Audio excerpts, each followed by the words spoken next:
This is Binders and Boxes. I'm sorry. I made a mistake in this podcast. The audio will be fine, but visually, I dropped the ball. I fumbled really bad. Please keep this on your second monitor. I know. I changed my mind. Keep it on the second monitor, please. JB, put it up there, please. Keep it on the second monitor. Keep it in the background. It'll keep it behind another tab, please. Just put that porn you were looking at over this. Yeah, I shouldn't put that in the first 15 seconds. Whatever. Hey. Mentioning in the first 15 seconds means we're definitely not getting marked as a 4Kids channel. That's A-okay. I hope. I was watching like a Ghostbusters clip earlier where it's where they're rolling out to the Gozer building, and the video has "fuck yeah" in the title, and it's still got marked as made for kids. So I don't know. It's dicey out here in YouTube land.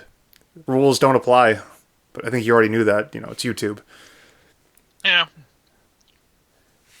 So, we wanted to talk about two different things going into this episode. I waffled on it being a Halloween episode, and you wanted to talk about the Universes Beyond stuff, specifically Ninja Turtles, if I remember correctly. Mm.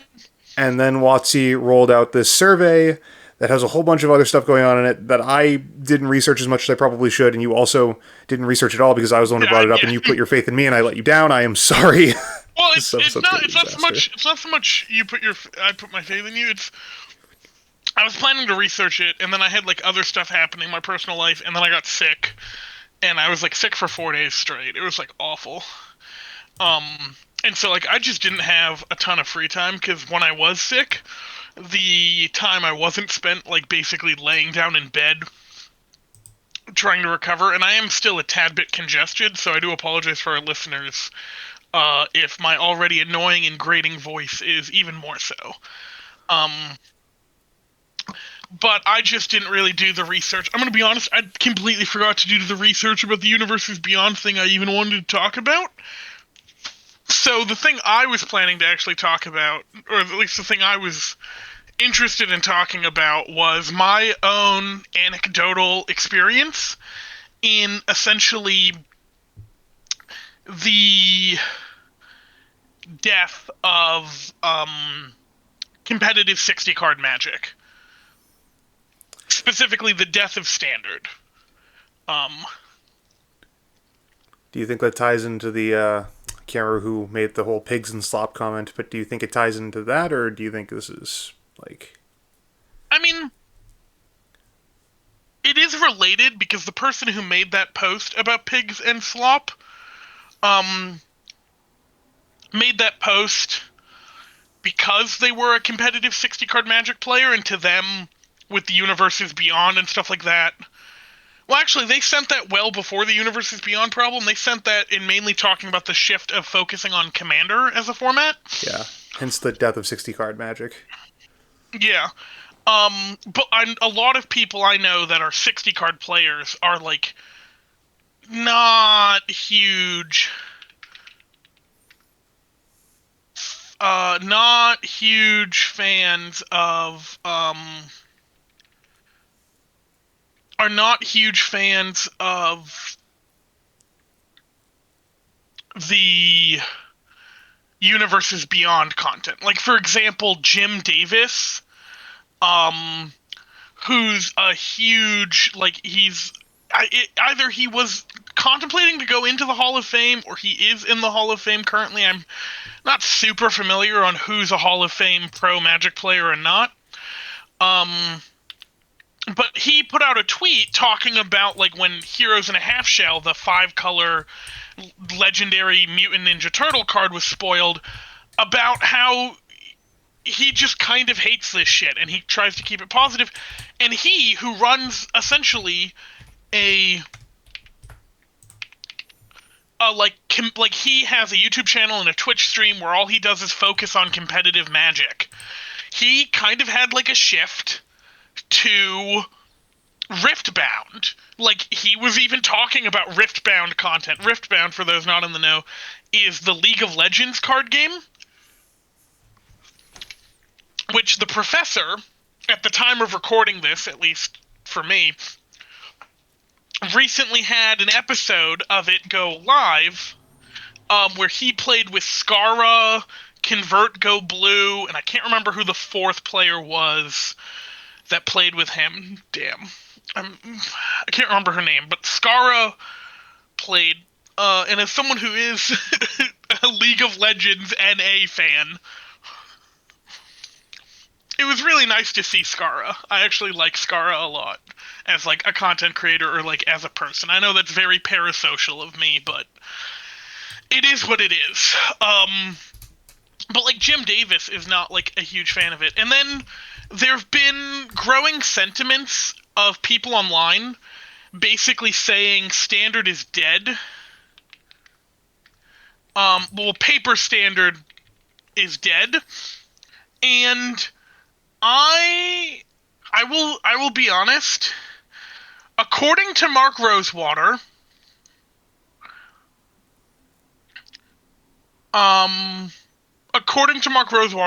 Standard is alive and well.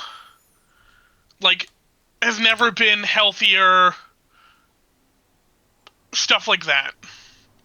Right. I don't know. Like, maybe my local area, like, again, a lot of this is anecdotal or stuff I've heard from, like, other people.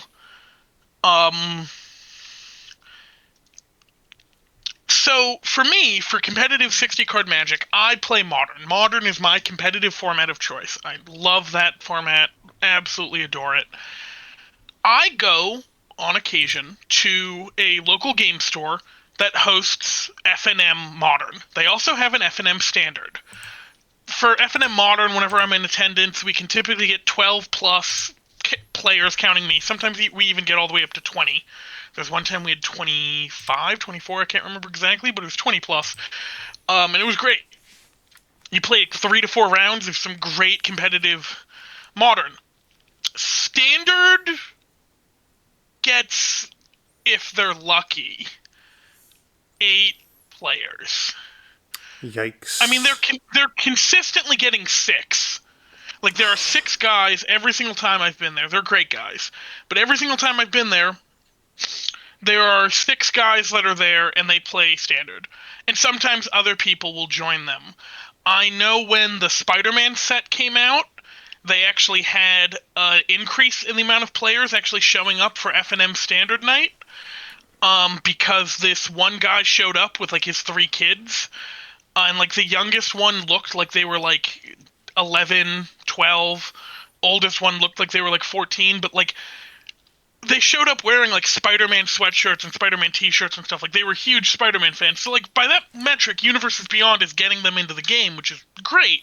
Because, like, we can't play this game if people don't play it, right? Like, you're just playing solitaire at that point. Like, why bother?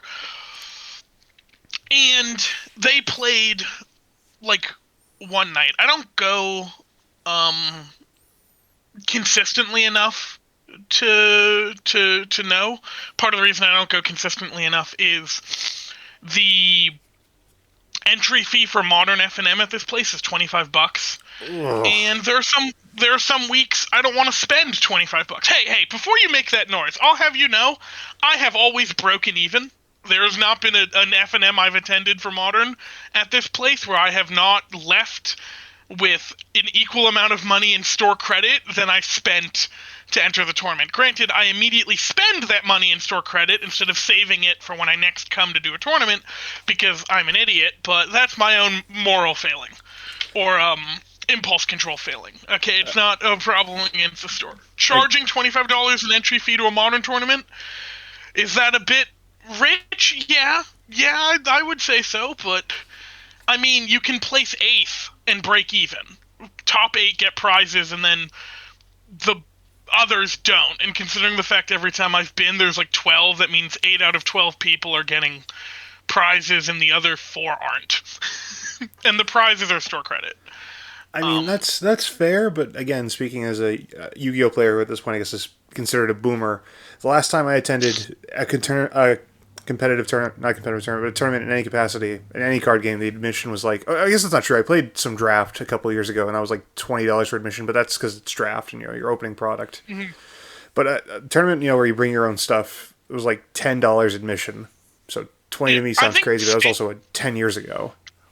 I think standard there is $5. Standard I know is less than 10, because I have a friend that I talk to. I don't want to like out anyone's names or stuff like that, because I don't have their permission really to talk about them. So Yeah, that's fine. unless I get their permission, but like standard I think is less than 10. I think one of my friends that like goes there every week to play standard. They're actually the friend who showed me this store. Like I knew this friend before I started going here for Modern. They were like, yeah, standard's less than $10. So potentially this store is using the fact that like formats other than standard cost more to like make standard cheaper. Because I was told by another friend, I've not verified this information. So again, this is purely anecdotal in what I've been told. I haven't done really any verification, so don't go like printing it off to the presses as gospel truth or hard fact. But I was told that WPN stores, Wizard Play Network stores, need to host a standard night once a week. I was told this by a friend that runs the like Commander night at a LGS that's actually closer to me than this than the place I go to for Modern. The place I go to for Modern is like 15 minutes away from where I work. The place I go to for... I have to commute 2 hours to get to work, so that's not close to where I live. The place I go to for Commander Night is 20 minutes from where I live. So, like, it's closer to where I live. Because, I don't know, Commanders... It was hard to find competitive Magic near to my work or where I live. Like, the 15-minute commute from where I work was the shortest commute I could find of the, like, two. Which is fine, but it was still disheartening to, like, go through that. But the friend of mine who runs it at the LGS I attend for Commander Night, and I haven't gone to Commander Night in about a month. Actually, I think it's approaching 2 months at this point. Damn. Scandalous. Maybe I should go to Commander Night some more. Sorry. You're a fake fan, JP. Before I stopped going to Commander Night, when I was going to Commander Night religiously, where I was literally going every single day, on the companion app, when we would sign up for Commander Night, it would say standard on the companion app, because no one at that LGS plays anything other than Commander. Like, on pre-release days, no one would participate in the pre-release. People would sign up for it, buy the pre-release kits, but then still just play Commander.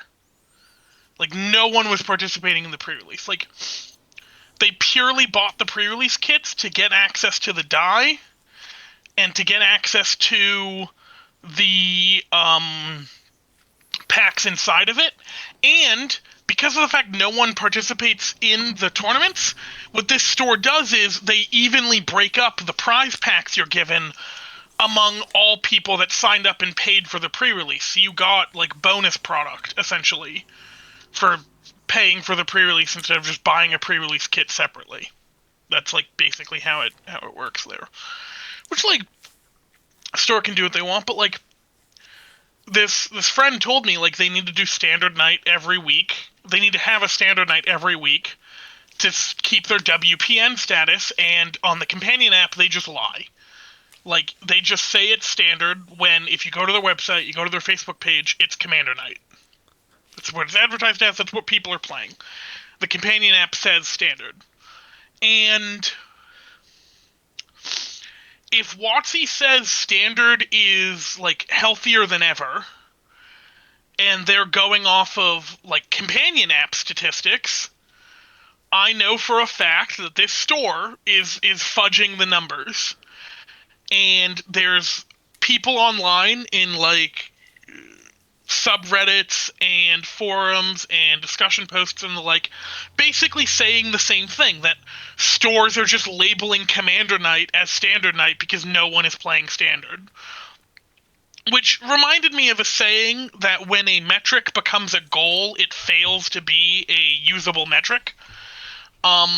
Because, like, you've made it that they have to do Standard, so it's now basically a goal. And so measuring standard play is like a useless metric because it's something they have to do. They could be lying. right?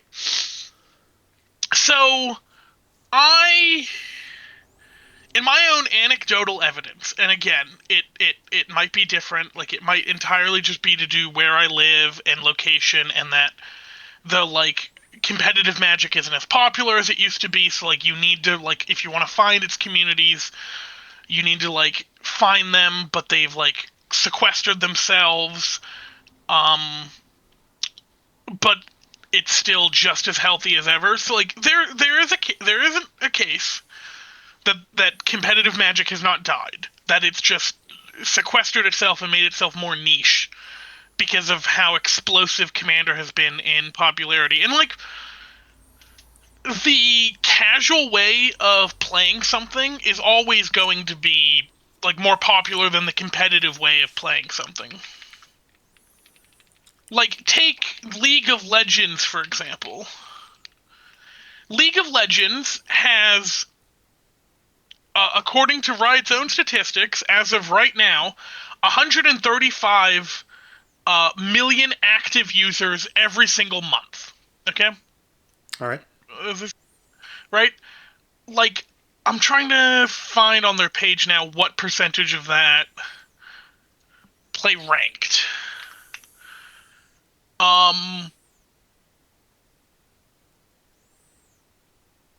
Okay, according to activeplayer.io, because Riot has not published these statistics, if you exclude China, there are 11.2 million ranked accounts worldwide, right? Right. So that's 11.2 million, like, ranked accounts. So from that 135 million monthly active users, like, let's because China's not involved. Let's double it because of China. So that's 20 million. That's 20 million ranked players, right? So 20 million is what? That's like 15-ish percent. Let me just do the actual calculation. That's 14.8% of the 135 million, right? So, like, that's 15% of the players that play League play it competitively. The other 85% play it casually. So, like, casual play will always outrank, pun intended, competitive play in terms of, like, playership and population. And so, since Commander is at its core casual, and there's nothing wrong with it being casual, I enjoy a good casual game of Commander just like anyone else. I miss the competitive. But with Commander being casual at its core, like, the fact it's exploded in popularity in comparison to, like, normal Magic kind of fits the trend you see in other, like, competitive video games, essentially. So, like, again, for all I know, competitive Magic is just as popular as it's always been. It's just harder to find those groups because Commander is so popular that stores cater to what's popular. Because, like, local LGSs might only be catering to Commander Nights because that's what draws in the people. Because they want to, like, move product, they want to, like, get butts in seats, right?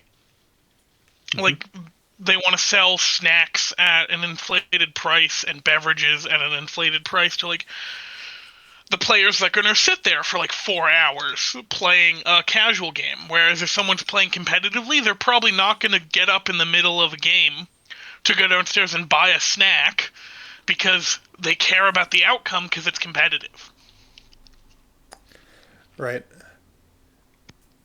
Sorry, this is purely tangential, but all this talk of snacks, have you ever had somebody eat one of those, like, microwave pizzas mid-game and then proceed to try to grab one of your cards? Because I had that happen once, and I don't, like, what's the word? How do I say this on YouTube without, like, you ever want to commit a crime? Have I ever wanted to commit a crime? Yeah, several.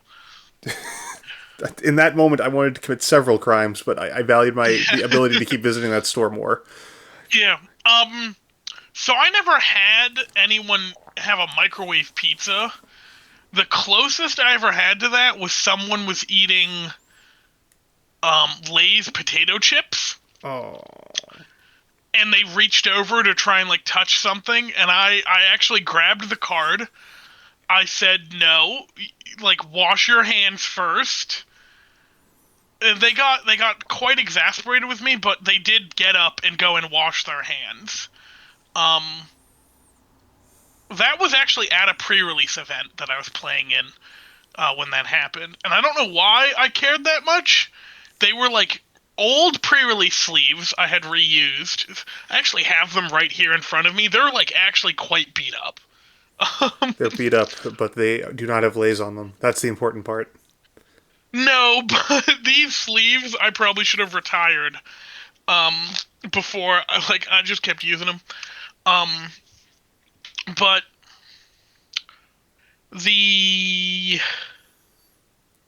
um but yeah, so like I asked them to wash their hands, they went and did. The card that they were touching, this was actually an Amonkhet pre-release. Um I can't remember the name of the card. It was a common, I'm pretty sure. It was deal 2 damage to target creature. It was 1 red mana. If a creature would die this turn, exile it instead. And they just wanted to see it because they weren't familiar with it, and I was using it on one of their mummy creatures. Embalm. There we go. That's the name of the mummy mechanic from Amonkhet's. And I was like, yeah, you can't embalm that because it's not in your graveyard. Um, and they just wanted to read it because they didn't believe me. Yeah, magma spray. 1 mana instant, deal D damage to target creature. Which, to be honest, not the first time magma spray was printed. It was printed in Shards of Alara. I know that for a fact. And I'm pretty sure it was printed during not Shards of Alara, but Alara block. Sorry, and I'm pretty sure it was printed in like Theros block, OG Theros block. So this is like, at least to my memory of like the time I've played, third time it's been printed. Um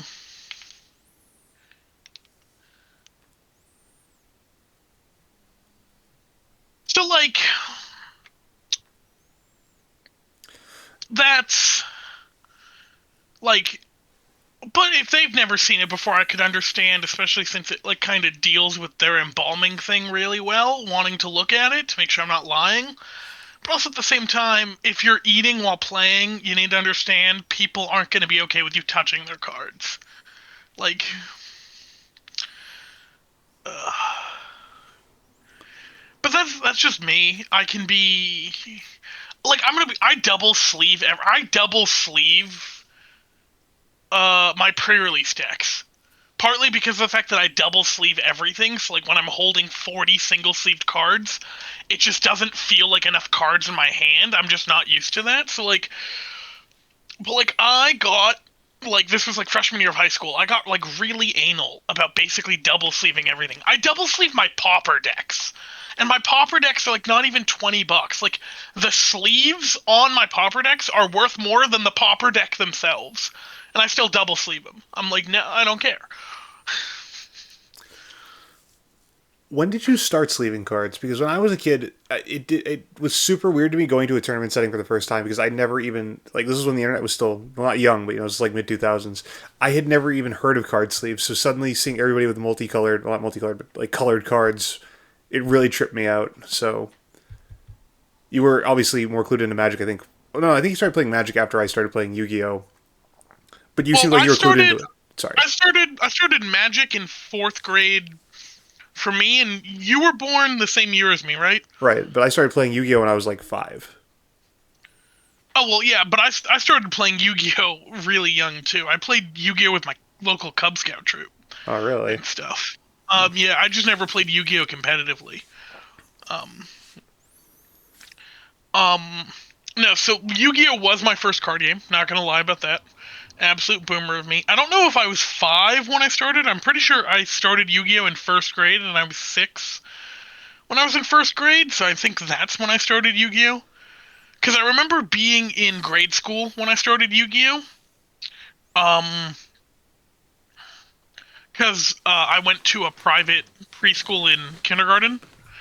Um, and then I went to public school for everything else. So, like, I remember being at public school when I played Yu-Gi-Oh. I mean, maybe I played it before then, but if so, I don't have memories of that time period. But I remember literally playing with Yu-Gi-Oh cards unsleeved on the cement, um, like, so like some people call it like the blacktop. Our playground for the public school I went to didn't have a blacktop next to the playground. It had just like a cement ground.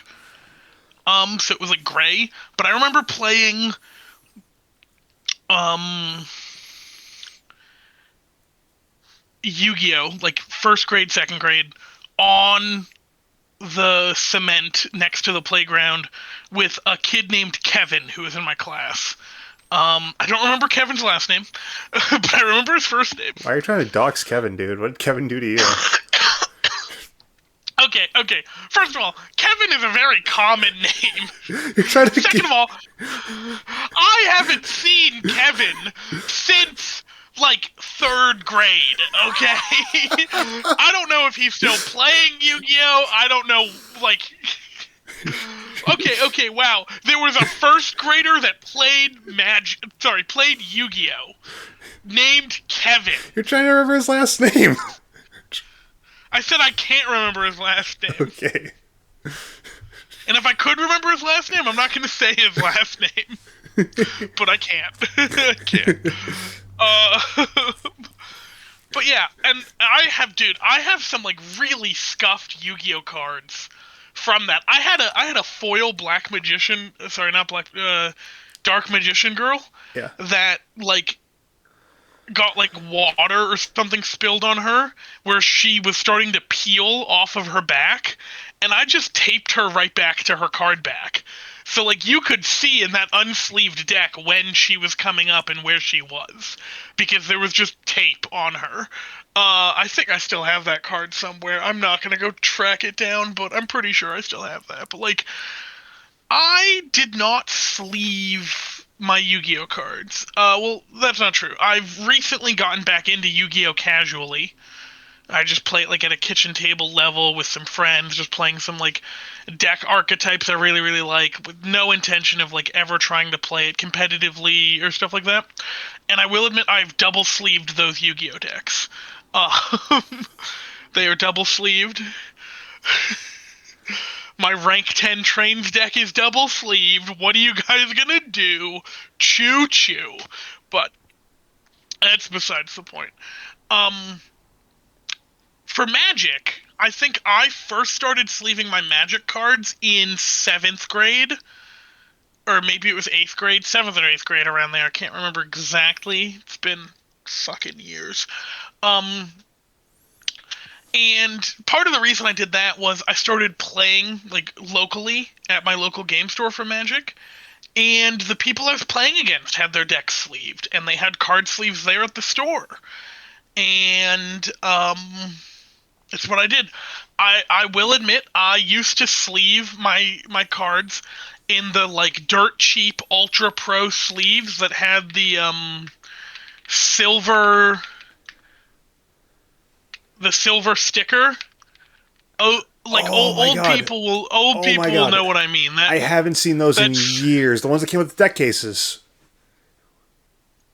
They didn't always come with deck cases, but they were the matte sleeves. I would buy them exclusively in black, and they always came with, they like had a silver sticker on the front that you could like see over the artwork and stuff.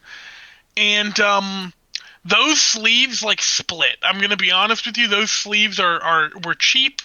Part of the reason I was buying them, and then I got to freshman year of high school.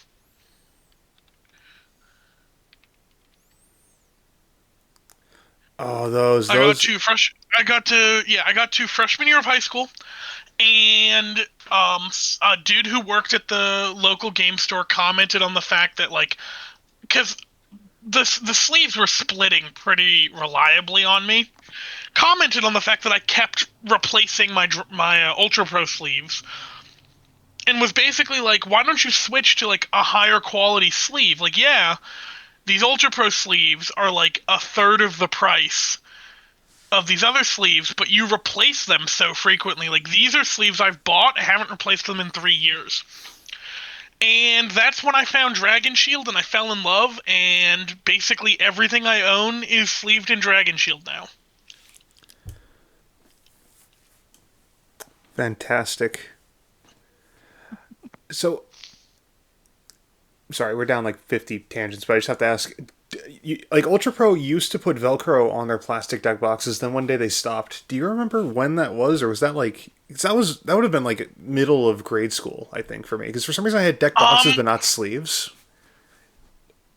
so I didn't remember Ultra Pro ever putting Velcro on their deck boxes. I remembered, I think it was BCW. Yeah, BCW, I remember, I thought used to put Velcro on their deck boxes. Maybe Ultra Pro did, and I'm getting them mixed up. Um, I never bought the ones with Velcro. I'm gonna be honest, up until I got to high school, I was rocking just the like super basic, super cheap Ultra Pro deck box, and I still have a few decks that are in deck boxes like that, like the super cheap Ultra Pro plastic deck box. But now everything is in either a satin. Sorry, still a bit sick. I'm so sorry about that for our viewers, um, or our listeners is more apt. I sleeve everything now. Not sleeve, sorry. I put everything now in either a Ultra Pro satin tower or an Ultra Pro satin cube. If I get the satin tower, I take the dice tray off of it to make the profile of it smaller. The only satin tower dice tray I've kept is the one that I have my modern deck in, because I have all of the dice and stuff I need to play that deck in a modern setting, and stuff like that. That way, when I'm going for modern night, I can just bring that. The reason, like all my commander decks, I don't keep the dice tray is those dice trays never hold enough dice for like the shenanigans I'm doing in commander that require me to like grab a die. So instead, I just have a dice bag full of way more dice, and I oftentimes have way more dice than I need, but I'm of the opinion it's better to essentially be over-prepared than under-prepared. JB, are you playing And, Goblin Game in Commander? no, but I would love to play Goblin Game in Commander. Please don't. Just because of the fact... Oh, dude, if you guys have a question about how Goblin Game runs, Ristic Studies, or Magic Man Sam, for the OGs, has a video talking about Goblin Game and like what it does and stuff like that.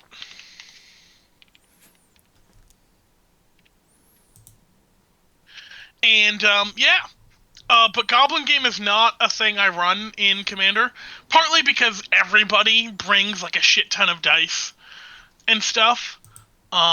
It's like yeah, but Goblin Game's a fun card, but no, I'm not running it. All right, so I apologize. We went down like 30 rabbit holes there because of my stupid pizza question. We were talking about the state of standard at local game stores and how the game stores are taking advantage of, what was it? It wasn't Yelp. What's the app you were talking about where they just lie? The MTG companion app. The It's companion app. basically the system. It's the system that's replaced the DCI system, which was the Okay. old system WotC used for tracking like tournaments and players and stuff like that. So if WotC finds out that they're being a little silly, what's the penalty?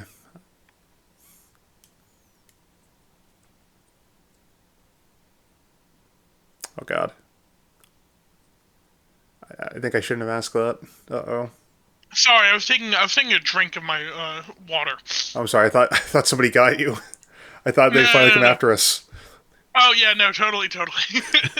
No, I apologize. I muted my mic because I didn't think we wanted to do that. I was also on top of drinking my water. I was shoving the last of my dinner into my mouth as quickly as I could. So I was also maybe joking. Please don't die on my show. I'm sorry. Our show, EJ. Yeah, I'm Our sorry. show. I'm taking the show into the divorce, Um. JB. I'm sorry. Oh, damn. How about I this? Don't want the die on my ones. channel. Fair. Sorry. What'd you No, say you were? I want the ones. It's a reference to SAO Abridged when Kirito and Asuna kill the boss and he gets the like sweet cloak. Asuna in the abridged series goes, "Hey, I did half the work. I deserve half the cloak." And Kirito goes, "It's not a physical piece of fabric. It's game code. It's a bunch of ones and zeros." And Asuna goes, "Okay, then I want the ones." I feel bad. We made that whole thing about Team Four Star in the last video. I never even looked into SAO Abridged. I need to do that. Oh my god, dude, I still haven't watched the latest episode of SAO Abridged, and I feel like such a fake fan of SAO Abridged. But like, they come out with one episode a year, and I can't get any of my friends to watch it with me. One of my friends states that they won't watch it. This is actually the same friend that introduced me to the local game store where I play Modern. He's the one that plays Standard. Um, he's like a huge SAO fan, absolutely massive SAO fan. He said he will not watch SAO Abridged because he heard from other friends of his that SAO Abridged is so good that it made them not able to enjoy SAO anymore. And he enjoys SAO. And he doesn't want to take away his enjoyment of SAO. And I'm gonna be honest, I kind of agree with his friends. Like, whenever I watch, like, rewatch an SAO episode that the abridged series hasn't gotten to yet, right? I'd be like, man, I can't wait for the abridged series to get to this and like see what they're gonna do with it. Like, my enjoyment now of the content is not from the content itself, but from what someone might do with that content. Which is interesting. And when I watch the stuff that SAO Abridged has already covered, I can't. I actually can't sit through it. I'm like, no. The only things that I can sit through that SAO Abridged has already gone through are like the fight scenes.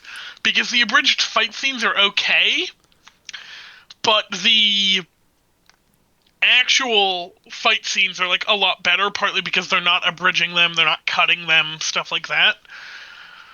But SAO Abridged is so good and it's so funny.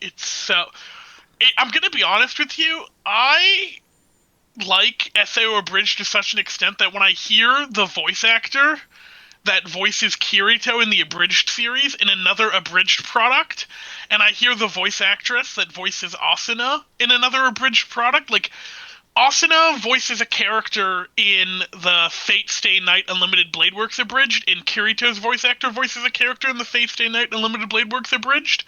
And the entire time I'm listening to that, I'm like, okay, I know because I've watched Fate Stay Night Unlimited Blade Works that those two characters don't get together.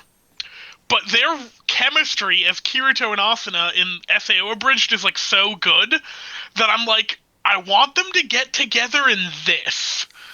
And I know they're not going to. And it's just like, because I basically hear Kirito and Asuna. But also Fate Stay Night Unlimited Blade Works Abridged is also phenomenal. If anyone's interested, highly recommend you check it out. I have a PhD in Fate lore for anyone that cares. So yeah. I've spent way too much of my life dealing with Fate and going over Fate and stuff like that. Like, way too much. It's I have a problem with my consumption of media in that I can't consume things, I guess you could say, to a normal or healthy amount when I find something I enjoy, I basically dive like completely headfirst into it, and I basically like keep up that level of engagement for the most part until like something in the medium like pisses me off, or until it ends. But even then, like when it ends, I like go back and like rewatch a show that's over that I really really enjoyed, or reread a book series that's over that I really really enjoyed. Um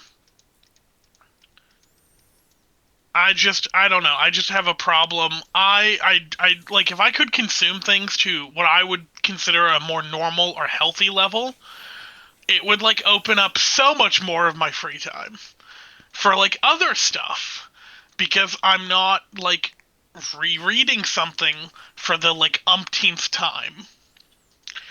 But then also at the same time, I enjoy the stuff I'm consuming and it's bringing me like joy. So like, why would I want to like do otherwise, I guess? I don't know. That's a whole like philosophical debate about consumption of media and enjoyment and stuff like that. So like, that's something we can like touch on with a different podcast or on a different episode. But what were we talking about beforehand? I've already forgotten. I think I was asking what the penalty is for lying about standard. Yeah, yeah, yeah. So I'm pretty sure the penalty is just losing your WPN status. Again, don't quote me on that. I don't even know if like lying about standard is like something stores actually need to do.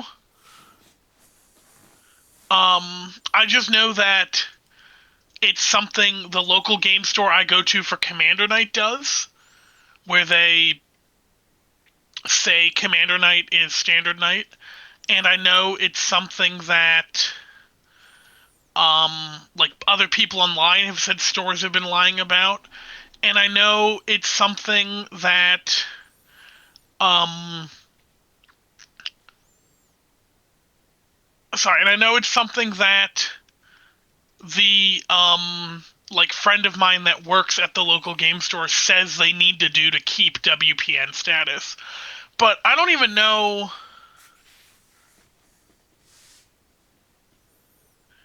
I don't even know what like like what bonuses you get from a store for being of WPN status, essentially. So like, yeah,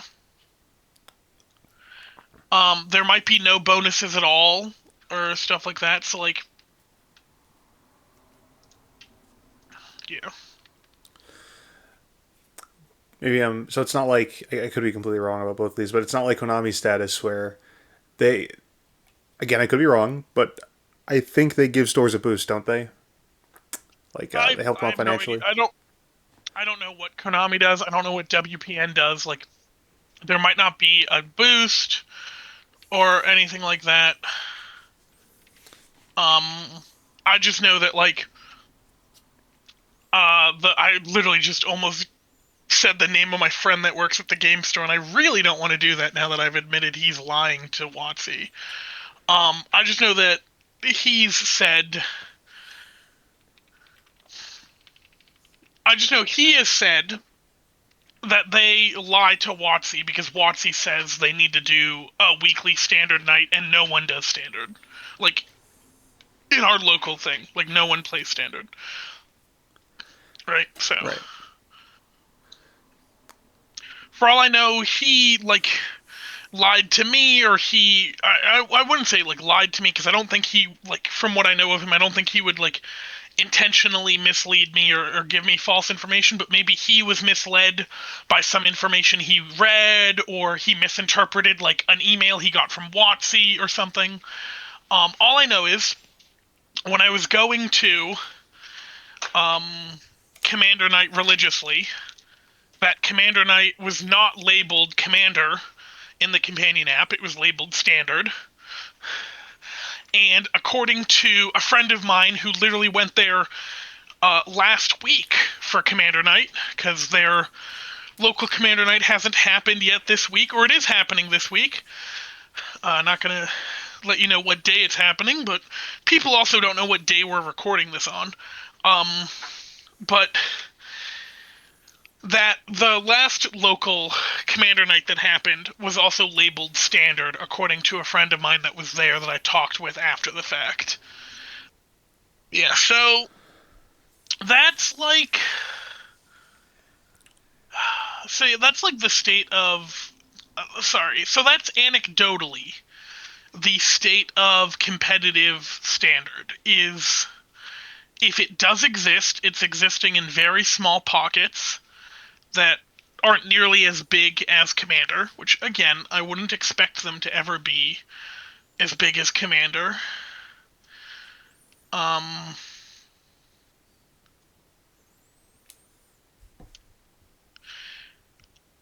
stores are lying about having a standard night because of WPN eligibility and the like.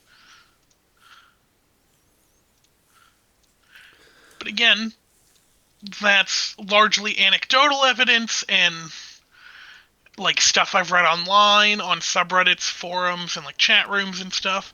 And so the people going online to report that also, like, I'm saying essentially my collection point of data could be skewed or biased in some way. So like, don't take essentially what I've said as like the gospel truth. Like, there could be like, standard could be more than alive and well. It could be absolutely flourishing in paper. And I'm just not in the places where it is, and the places where it is flourishing, those people are enjoying it to such an extent they don't feel the need to like go online and talk about it or complain about it. Because like, to quote Anton Ego from Ratatouille, I'm gonna like bastardize this quote, but he basically says critics at one point thrive on negative criticism because it is fun to write and fun to read, right? Right. So like, the people that are enjoying themselves and that are having a good time with standard and like loving it and stuff, they might be enjoying themselves with standard and enjoying it to such an extent that they don't feel the drive to go online and complain about like standard being dead. Where it's like, let's say you're in the place where standard is like alive and super healthy, and you see people online complaining about standard. You're like, I don't know what these people are talking about. Standard's alive and well, and they just don't feel the inclination to like contradict the people online because they're not feeling negative. They're feeling like good. They're feeling happy. Let it forever be known that spite and anger are shockingly good motivators, as much as we don't want to admit it. Oh, no, spite and anger are incredibly good motivators. Like, I've done a lot of things out of spite. Like, that's like, spite and anger are phenomenal motivators. Like, people might not like to admit that spite and anger are phenomenally good motivators, but they are, right?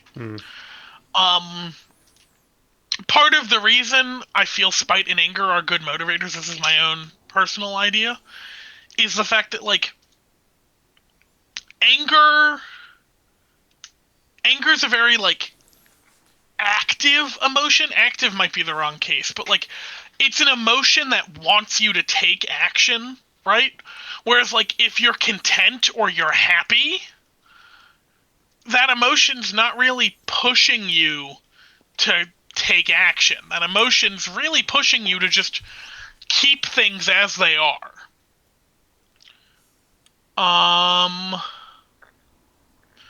So like, in the case of like criticism, right? If you like have a problem with something, you're far more likely to complain about the problem than like, oh, if you have no problems at all and you love the thing, then you are to like leave a positive like review, essentially. right? Um, like in my own like professional life, like I work in software. I get like we get complaints daily from users about like problems they have with the software. Which are like some of their complaints are like bugs that we're addressing, and some of their complaints are like, why don't you like do something a certain way? And I'm just like, well, we can't really do that thing the way because of the way our software is designed. Like it's an inherent like limitation of our current design. And like other times they're making complaints because they wish our software had a new feature, and in some of those cases, if enough people complain wishing for a new feature, we put it on the list of like new features to add and stuff like that. But like I have never seen an email from a customer that they send to the support email, basically saying, "I love the software, it works beautifully, like this thing's amazing." I've had like support calls with customers when the like software is like really messed up, or something's wrong with their computer with its installation and they need to like get onto an active support call. I've had support calls with customers where they tell me at the end of the call they actually really enjoy the software and they think it does a great job despite its like few flaws or the flaws they've noticed, right? But like that's typically only comes about when at the end of the call I basically ask them, like, are you having any other problems with the software? Is there anything else I can do to help? And if you can't think of it in this moment right now, like, let me, like, email the support and I'll read it and follow up with it, right? And, like, 9 times out of 10 when I do that, they're like, oh, no, I love the software's great. And it's like, but, like, they don't send an email saying, I love the software's great. Right? Like they only ever reach out to me when there's a problem. Now it is different in that this is like software they're using to do their job, and if the software is not working, they can't really do their job, right? Um, but like it might be similar for WotC in that people are only complaining when there's a problem It's reactive, instead of, not proactive. yeah, right? Like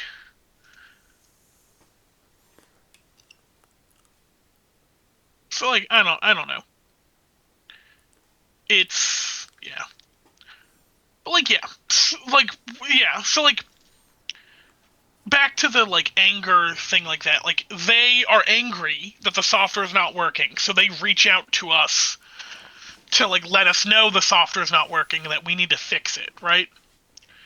um Whereas if the software is working fine, they never contact us because the software is doing their job. Why should it matter, right? So like it might be for standard like that, I essentially that identical case where it's like the people where standard is alive and well and like super healthy, they are just not feeling the urge to like post and talk about it online. Whereas the people where standard or competitive magic has like died are feeling that urge because they miss it, right? If if I didn't have to like go out of my way to like part of the reason I've started playing more Flesh and Blood, and even then I have problems with Flesh and Blood. A lot of my problems with Flesh and Blood like come down to it's marketing, not necessarily it's marketing, but like it's rarity and stuff like that. But like part of the reason I switched over to Flesh and Blood is that there's a like game store that hosts on every Tuesday a Flesh and Blood night to play competitive Flesh and Blood. And it's on the way home from my commute from work. So it's like I'm commuting home from work, I stop at this store, I play Flesh and Blood, and then I finish my commute home. Right? Where it's like I don't really like go out of my way. And so like I switched to Flesh and Blood because I missed competitive Magic, or I missed competitive card games, to be more specific. And Flesh and Blood was competitive. Flesh and Blood is a really cool game. Oh, I think the game itself is phenomenal. I just wish it was... How should I put this? I just wish it was... Like, I wish there were more legend... Like, I wish you got a Majestic in every pack, right? Like, Flesh and Blood's rarities are common, rare, majestic, and legendary.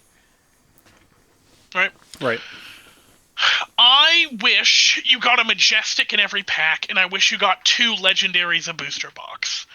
Instead of whatever it is. Let me actually, instead of saying whatever it is, I'm going to pull up the pull rates.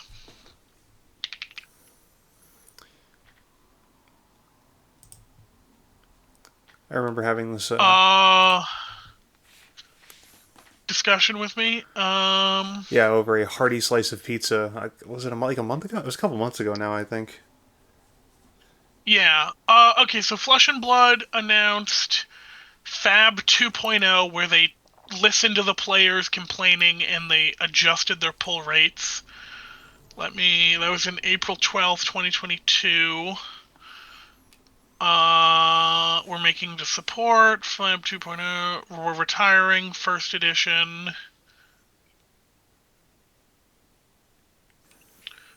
It's the plan.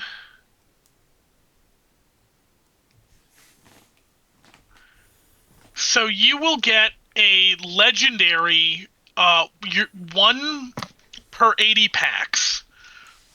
So... How many packs to a box, or do you not have that info available? I'm Googling that now. How many packs are in a Flesh and Blood booster? There are 24 in a Flesh and Blood booster box. So that's 1 legendary per 4 booster boxes about. And then how many booster boxes are in a case? And these aren't like crystal Pokemon or anything like that. These are, cards that you really need if you want to be competitive. Yeah, these are cards you need to be competitive, and this is like... Okay, there are 4 booster boxes to a case on average, according to Google.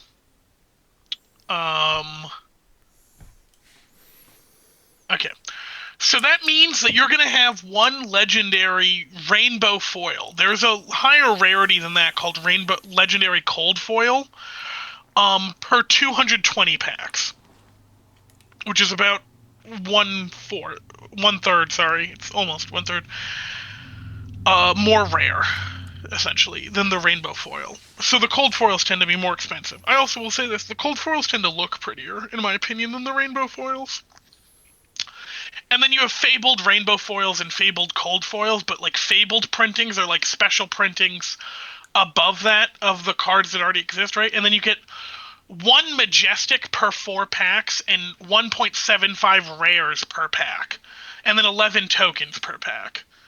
11 commons per pack, and then 47 tokens per 24 packs. So you get 47 tokens for a whole booster box. 1 cold foil guaranteed per 24 packs. A rainbow foil, you get 1 per pack guaranteed, and then there's 16 cards total per pack. Please note that these pull rates are not guaranteed to exist in any individual pack, display, or case, or booster box. They are indicative average over the entire production run. Okay, so... But basically...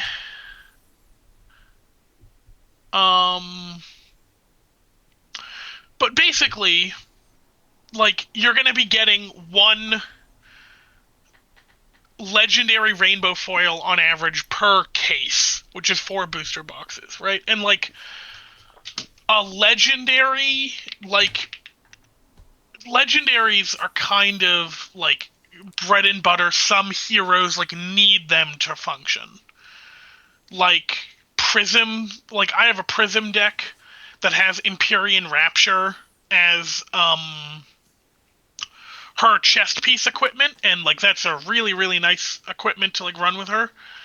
Um, Granted, this is kind of different in that the cold foil is extended art, but the cold foil is $50. The rainbow foil is 13. But then also her phantasmal footsteps, which are her feet. The rainbow printing, which I think is what I have. I can't remember. That's $50 about, and the cold foil printing is almost $100. Um, so it's like you then also have the card in the deck of Invoke Soraya, which rainbow printing is $3, cold foil is 10. So like that's like fine-ish, I guess you could say, but it's like when you have, because your deck is 80 cards total basically, when you have like 80 cards, each one worth $10, that's an $800 deck. That's like more expensive than like a top tier modern deck. Add in the fact that some of these are more than that. Like I have a Guardian deck as well because I enjoy playing Guardian. It's a Jarl Vitradi. I don't know if I pronounce the last name. He's an elemental guardian hero of Ice and Earth. I have the Stalagmite Bastion of Ice and Loft shield for him, right? That shield is $63 right now on TCG Player. Oh god. Right? Like, Yeah. so I have the Heart of Ice chest piece for him, right? That is $47 for its cheapest printing as a legendary, right? Um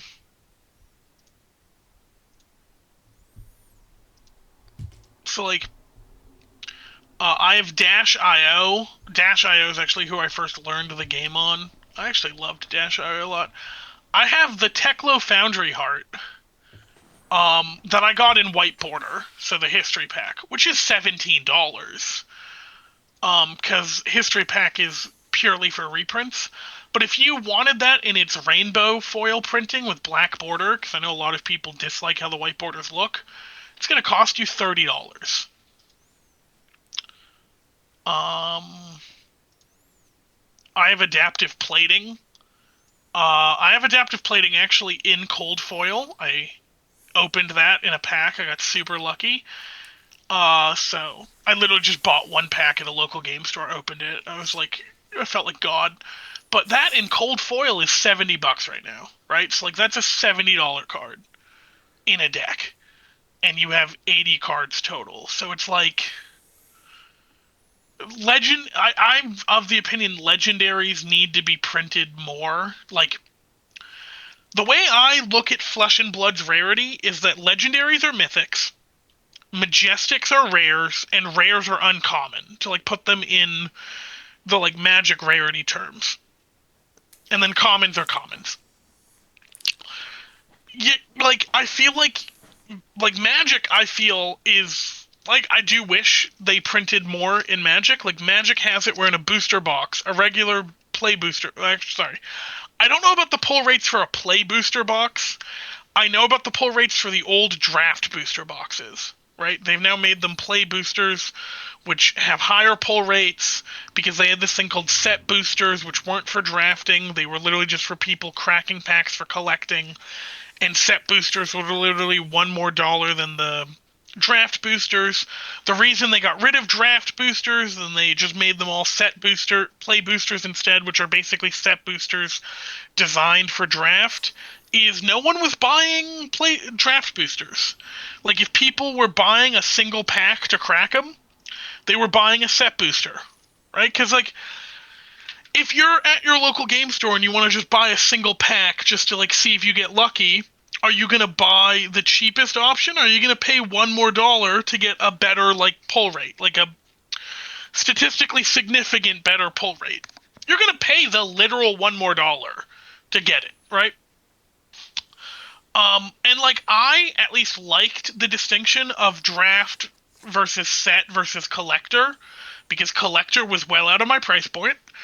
Uh, and like if I wanted to draft, I was buying draft boosters specifically for the sake of drafting.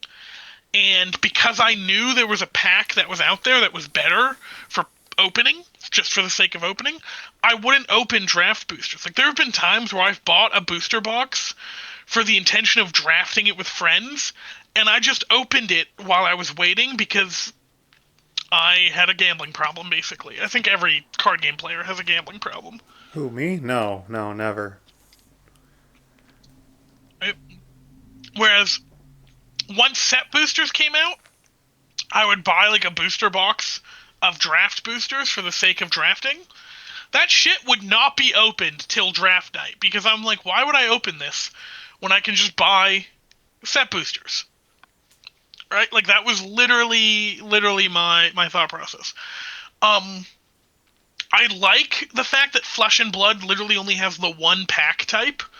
Like I kind of got irritated with Magic when they made collector boosters and they made all these other packs cuz like now, like I don't buy sealed product anymore. But when they first made collector boosters, part of me felt like, what's the point in buying draft boosters because I really want this like special foil extra chocolatey card. Um, and I have like such higher odds in a collector booster than a draft booster.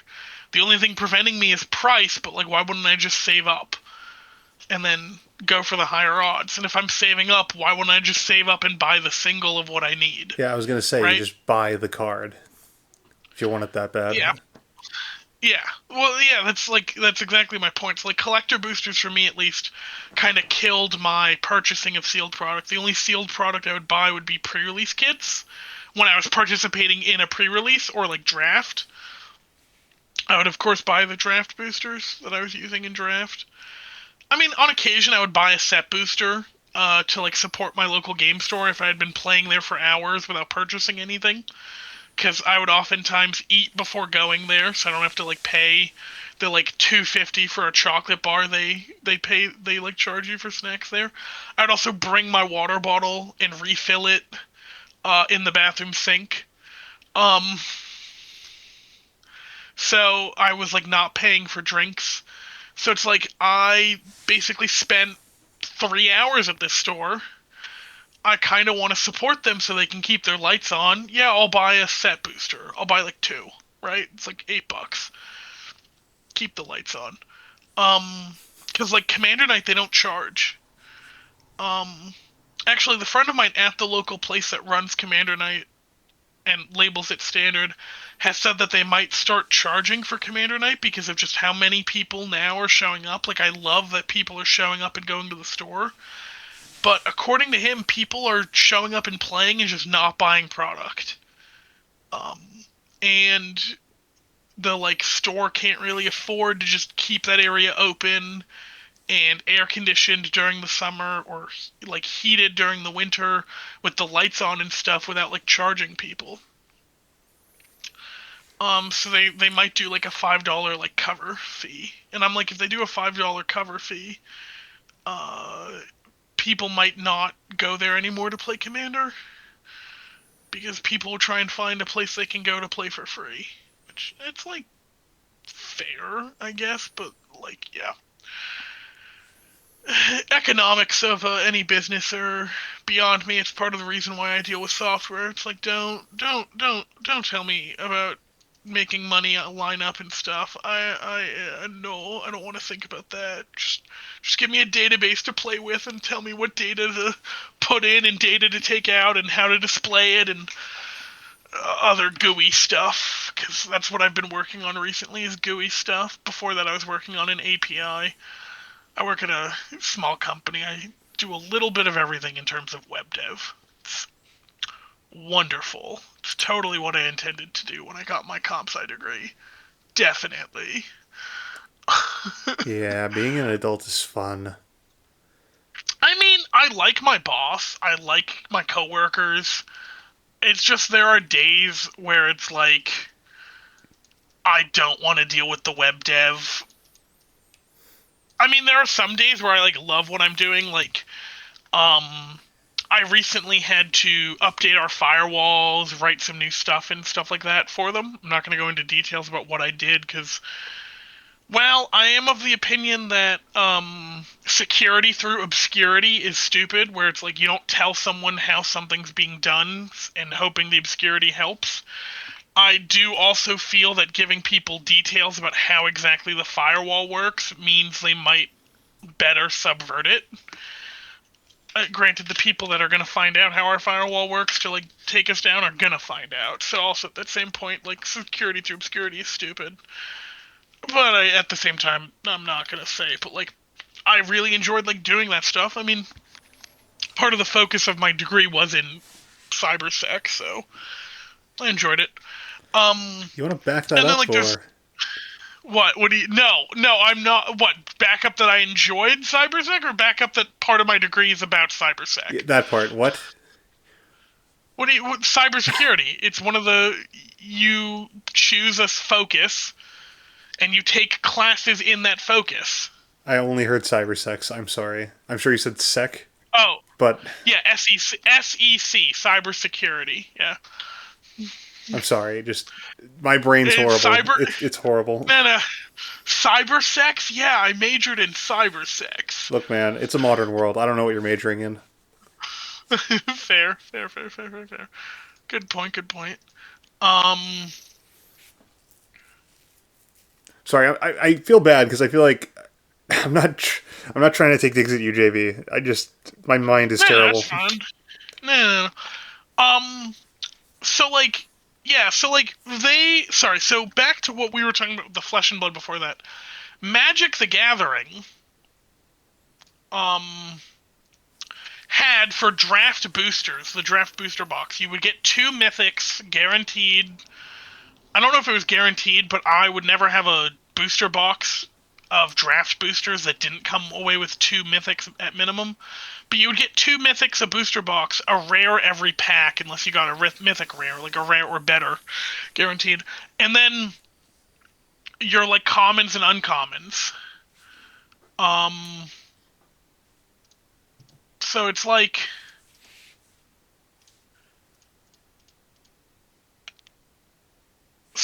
I wish Flesh and Blood would go a similar route. I don't know if that's the right words. Like, I don't want them to go the route of Magic having a bunch of different boosters to choose from, right? I like the fact they keep everything contained in a single booster.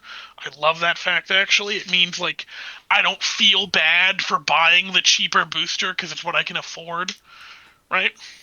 Right. But I wish they just, like, made the cards not as rare, essentially. Like, you can have the like fabled version. There's like the super rare, super expensive, like collectors want to have it version of a card. But like, you need to have like a budget version for other people. Like, I was one of the people when fetch lands were $200 saying WotC needs to fix this. Just print them in the token slot of a set, so that they're not standard legal, but they're there for the players who need them, right? Like, print them into the ground. I was literally of the opinion that the most a single card that you need 4 copies of for a competitive deck for competitive viability should be like $5. I was like, I didn't care that I already owned them. I didn't care that I already had them. I wanted them printed into the ground so other people could play with them and have them. Right? Which is like part of the reason I am pro proxy. Like, even for competitive formats, I'm pro proxy. Where it's like, I don't care that your modern deck is all proxies, like, and mine are real cards. Like, when did you get into this game? A month ago? Yeah, I got in on the ground floors when they were affordable. Like, have fun. That's like in chess, do people care that you're playing with like a plastic chess set because it's cheaper than a wooden one? No one gives a fuck. I mean, as long as you're not reselling them, there's literally no harm in proxying up a deck. I've never really Yeah, understood people who are like, playing in a casual setting who go, you can't use proxies. We're not using proxies. Who Well, who cares? so I do know some of the arguments for proxies, and part of the reason for that is I had to deal with this. So I have a friend who, for context, did spend money on Magic the Gathering. Okay? Mm-hmm. They would always say they didn't because they vehemently believed against buying singles. They thought buying singles was not the way to play. But they would every this was when Kaldheim came out. Damn. That was years ago. When did Kaldheim come out?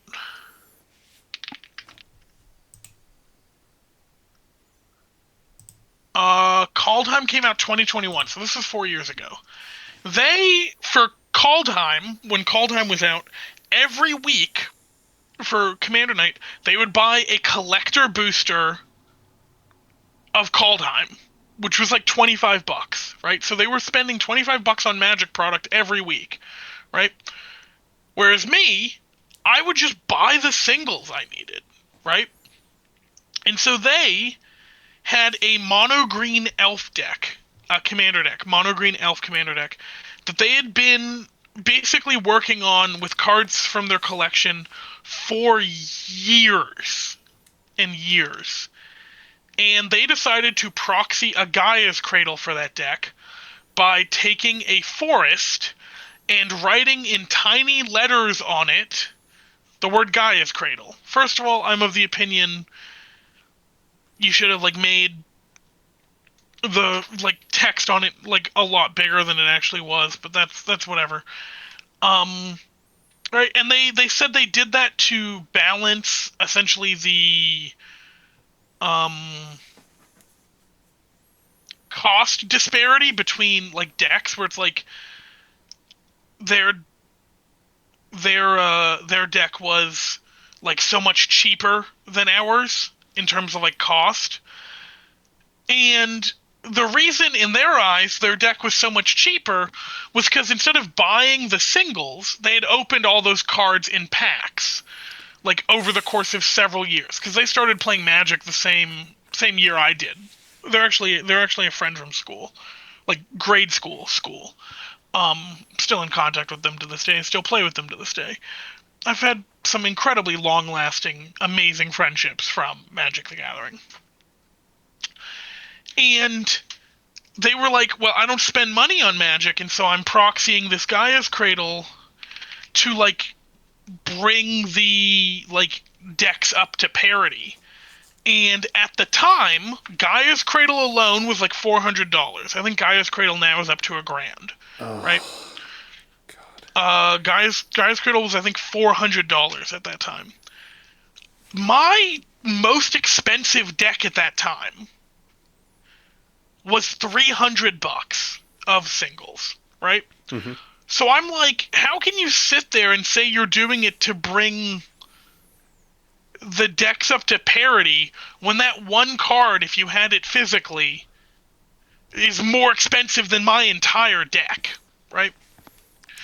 There's also the fact that I have two prices for all of my decks. I have the price it would cost you to build the deck in its cheapest version, where it's you're not getting the full art lands, you're not getting the foil versions of these cards or the full art versions of these cards, you're getting the cheapest printing of every single thing, right? And then I have the price of my actual deck, which is how expensive is this deck because of the blinged out cards and stuff like that, right? Because those two prices can be vastly different based on the cards that are inside of it, right? And how blinged they are. If you get a card and you get the Judge promo super rare printing of it in foil, that's let's say $100, but it's been reprinted into the ground, so a regular version is 20 cents. I would argue, if you're looking at price as a meter for how competitive or strong a deck is, that's 20 cents. It's not the $100 for the Judge promo or stuff like that. So Yeah. So, But yeah, so that's like, so like that was like my first experience with proxies, and I will admit it did at first leave a bad taste in my mouth, because it's like, basically, like, if you're proxying this, I now need to proxy X, Y, and Z to deal with what you're proxying, and I could see it forming a like proxy arms race, essentially. but wouldn't this be the point where your playgroup could have a discussion saying, okay, look, let's have like a house rule saying let's not play cards that cost more than X, or even like buy. Because what I was getting at mostly, and I understand it was very short-sighted of me to say it that way. If Yeah. somebody wants to test something, why should they have to buy it all in paper to test it? Because maybe they can't get somebody. Maybe they don't want. Maybe people don't want to play on cockatrice or whatever. You know. Yeah, well, for first of all, Wizards of the Coast, for non-competitive events, so commander events are included, allows what they call playtest cards, which are essentially proxies, but playtest cards like are what WotC calls proxies. The thing is, if you are running any playtest cards, you must inform everyone that you are playing with prior to the game starting of what your playtest cards are and what you are using to represent those playtest cards, and that the representations should be clear to everyone present. Right? Yeah. For me, I had no idea that he had proxied a Gaia's Cradle until he played it mid-game and said Gaia's Cradle. I didn't catch that. Yeah, Oh, sorry. that's rough. Which, like, also, I'm of the opinion, like, you shouldn't need to, like, keep track of every single card you're proxying to tell someone, right? Because it's like, if my whole deck, if all 100 cards are proxied, do I sit there and I tell everybody, hey, here's my deck list because all these cards are proxied, other than the basic lands, of course? Or do I just play, and, like, when the cards come up and stuff like that? There's also the fact that the proxy was literally him just taking a forest and writing on the bottom of it, in very small pencil font, not like, so not even like a Sharpie or something, like really clear, Gaia's Cradle. So even when it was like in his land base with all his other lands, it wasn't super clear what that land was, right? So, like, if you're going to proxy, I am of the opinion you need to make those cards like blatantly apparent what they are. And, like, there's a lot of companies that will, like, sell you proxied cards. Like, there are people on Etsy where it's like you can give them a list of 100 cards. They'll charge you like $100. It's like $1 a card. And they will make like proxies of every single one of those cards with like artwork that they have available for you to choose from on their store page and stuff, right? Like, people on Etsy will do that, like other like sites and stuff like that will do that. And so you're being charged, like, I've seen some proxy services where they charge you $1 per proxied card. I've seen some that charge you like $3 for a proxied card. And so, like, in some cases, it is cheaper to buy the actual Magic card than it is to proxy it, if you want to, like, get like a nice proxy, right? If the card is like less than like $1 in price, it is oftentimes cheaper to buy the actual Magic card than the proxy. Unless you like really like that specific artwork.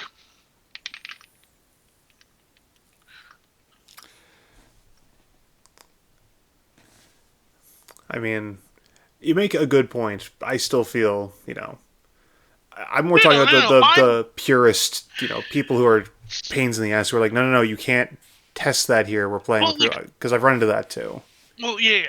Here's the thing. My first interaction. This is part of the whole reason I stopped doing competitive Yu-Gi-Oh! My first interaction with competitive Yu-Gi-Oh!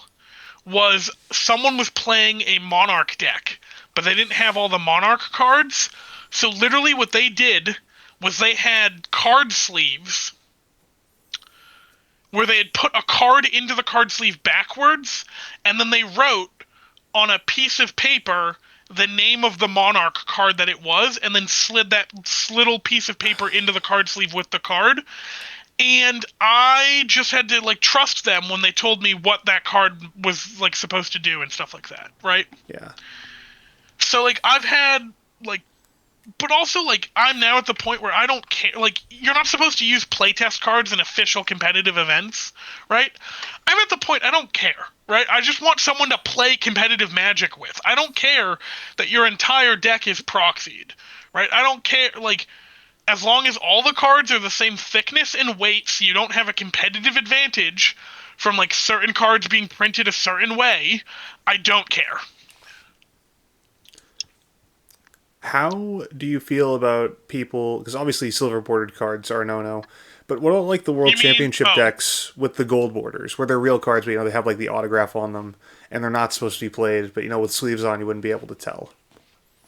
I like I don't mind them at all. Like Canadian Highlander, which is a phenomenally fun format that I've only ever played digitally because I do not have the money, nor is there a community of people around me that play Canadian Highlander. But Canadian Highlander is a like fan-made format. It's kind of like Commander Legacy, Commander Vintage, whatever you want to call it, but it is still meant to be a 1v1 competitive format. Um Canadian Highlander, when they first started, had the rules that you're allowed to run any card that's been officially printed by Magic the Gathering. So they allowed the gold bordered cards because you put them in sleeves, you can't tell. Like, if people want to use those, I don't care. Like, they are on the same card stock as a Magic card from that era. They use the same ink as a Magic card from that era. My biggest issue with proxies in like competitive Magic, because in Commander, who cares? It's casual. No, like you win, you lose, it's whatever. Like genuinely, you're there to have fun. You're not there to win. If you only have fun when you win, play competitive Magic. Like, um, but like my issue is I've seen some Commander proxies that are like, well, some proxies for Commander that like even in a sleeve, if you handed me both cards face down, I could tell you which one wasn't the real Magic card because the card stock was like heavier or it wasn't as bendy. Like I could tell, right? And like it tends to be that those are cheaper proxies, the ones where you can like tell they're not like as higher quality and they're not like as close to the actual Magic card. Um, but like I could tell, and it's like if this is in the deck and I'm shuffling, I might be able to tell where this card is in the deck based on that. And let's say I only have 4 proxies in the deck, and all 4 proxies are like a key card, and I'm a combo deck. I can shuffle in such a way using that knowledge for like an advantage, like essentially cheating, right? That's like my one like grievance against proxies is if they're not very good proxies, you can tell. But then, if someone's complaining that they're not very good proxies, take a basic land, write the name of the card on it, put the basic land in the sleeve. When that basic land comes out, you have the proxy with all the rules text and stuff on it off to the side for use, right? Like, that solves that issue. No problem with that whatsoever. At all. And like, I've play tested with friends where I've taken a deck of 60 basic lands and I've written on every basic land what card it's supposed to be to like play test a competitive deck before I purchase it. That was before I got into cockatrice. Like that's what I would do to like test out decks and stuff like that, right? Right. So I'm kind of surprised how often you've run into these situations in tournament settings. Everything I said was under the assumption you'd be playing at like a kitchen table level, just to, well, like I said, wait, to try wait. things So out. like, well, I've never encountered proxies at like official competitive, but I've encountered proxies at Commander Night, right? Like, um, But you were talking about Yu-Gi-Oh earlier too, and that oh, Yu-Gi, yeah, the Yu-Gi-Oh was So for Yu-Gi-Oh, the place where I tried out competitive Yu-Gi-Oh allowed proxies, and like no, like they want to allow proxies for competitive Yu-Gi-Oh. Like it's no sweat off my back, right? It's a little tricky in my opinion, but it's not my store. I'm not going to tell them how to run it. It's not my store. I'm not going to tell them how to run it, and also like it's not my game anymore. I Mm. I I stopped playing. Yeah.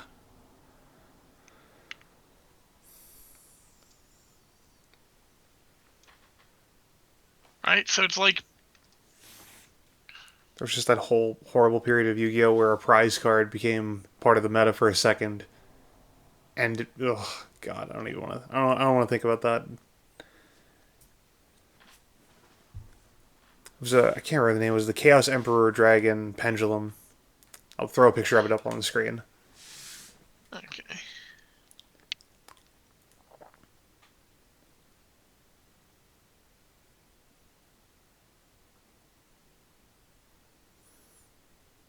Yeah. So that's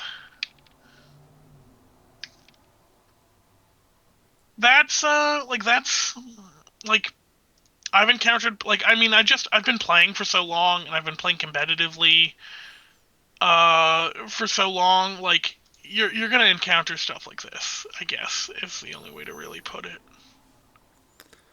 Uh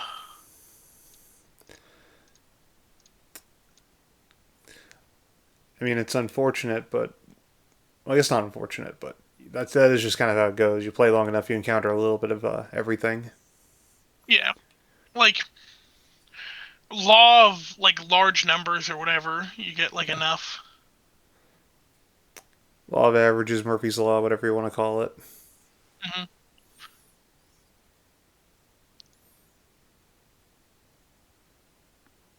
So yeah, that's Yeah. just that. Yeah. I just like to say, JB, I appreciate you like with the timestamps, but I feel kind of bad because I can tell you have to stop and put them in the text thing. Yeah, it's fine. Like, Yeah. you talked about how, for our listeners that like to hear some of the like behind the scenes of making this, you talked about how like when you were making the first episode of the podcast, something that took you such a long time was going through it, finding the timestamps in the recording of when we mentioned a card and putting that card on screen and stuff. And I was like, I can just run a like timer on my phone or a stopwatch actually, and when we're talking about something like a card or a tweet or a product or the like, I can like put the timestamp around when we were talking about it. Like, I'm not going to be like perfectly accurate, which is part of the reason why I said ish for every single one of these timestamps. Like the Jim Davis tweet that I talked about, we talked about like around the 4 minute 20 second timestamp. Magma spray, when I talked about that, was around the 22 minute 30 second timestamp. Like, it's not going to be exact, and our viewers, if they really really care, can make fun of me for how far off I was from the actual timestamp that ends up in the thing. Um, but I'm like, I figured this would make your editing life a bit easier, right? Because it's like, for me, like the only thing, I'm gonna be honest, like I joked earlier. I can't remember if that was before the recording started or whatever, but and I said our show. It is really like your show. Like, I don't really do a ton of work for it, other than It, the fact that I have the experience in these card games and the like, whereas you don't. Like, you still have experience in card games. You've still played them. You just haven't played them to the same extent as me, and I think part of that comes from the fact that I just lived growing up in like a more urban environment. So like I had public transport available when I was like growing up, and I from a very young age learned how to use it and navigate it so I could like go the places I needed to go when my parents weren't willing to take me. Um so it's like, oh, I need to go like 2 towns over to go to a local game store for a tournament. oh, that's a short train ride on the subway and then a very short bus ride, and I'm 1 block away. And I can, like, route that and plan that, and bim, bam, boom, I get there. Right? Whereas, Wait, like, how old were you when you were going 2 towns over on your own? I was, well, 2 towns over, I was like 13. So I Oh was, my yeah. god. My mother would have a heart attack if I went to the library on my own. I can't believe that. I That's was like insane. 8. I was 8, and I would walk a mile to get to the local library in, like, second grade. That's insane. Oh my. Like, my mother knew where I was. My mother knew where I was going. I'm still here. um, I don't know. Like, well, like, and I was being like hyperbolic about like 2 towns over. Actually, no. I think it actually was 2 towns over. JB. Oh my god. That's not hyperbolic at all. I'm like looking at a map. Nope, it was 2 towns over. It was 2 towns. At 13, I I, was I I, I couldn't was about I was about to say the town names. I'm like, nope, that's too much information. I could barely read a map at 13. I would have been so horribly, horribly lost and confused. Oh, I would get lost on occasion. Don't like my sense of direction is not good. I'm gonna be honest. I love the fact that smartphones have GPSs in them. That is like one of the few saving graces that has helped me in navigation. Um, and oftentimes, like, I would go there for the first time with my parents, right? And they would go on public transit with me because, like, my parents would like check to see if there's like actual parking in the place or if the parking is like prohibitively expensive or like really annoying. And if the parking like didn't exist, was prohibitively expensive or was really annoying, my parents would ride public transit with me. And like once I knew how to get there with public transit with them, I would like follow the same steps. Like I have an issue where I don't know how to get somewhere based on like directions. I know how to get somewhere based on landmarks. I do the same So thing. I will, like, for example, there was a point in time where I was like south of my home and I needed to go somewhere that was more south of my home than where I was. What I did was I traveled north to get to my home because I knew how to get there from my home. I could not figure out, and to this day I still really can't, I could not figure out how to get there from where I was, like using the knowledge of where I was in relation to my home. I was like, nope, can't do it. I know how to get there from home. I'm gonna travel all the way home, turn around, and like backtrack, essentially.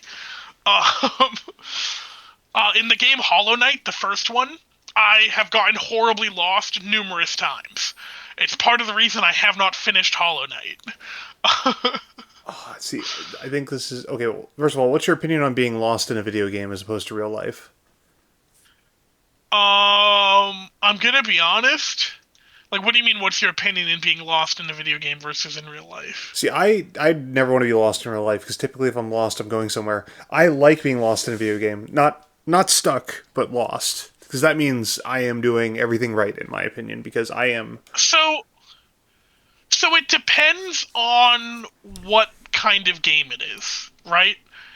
Um,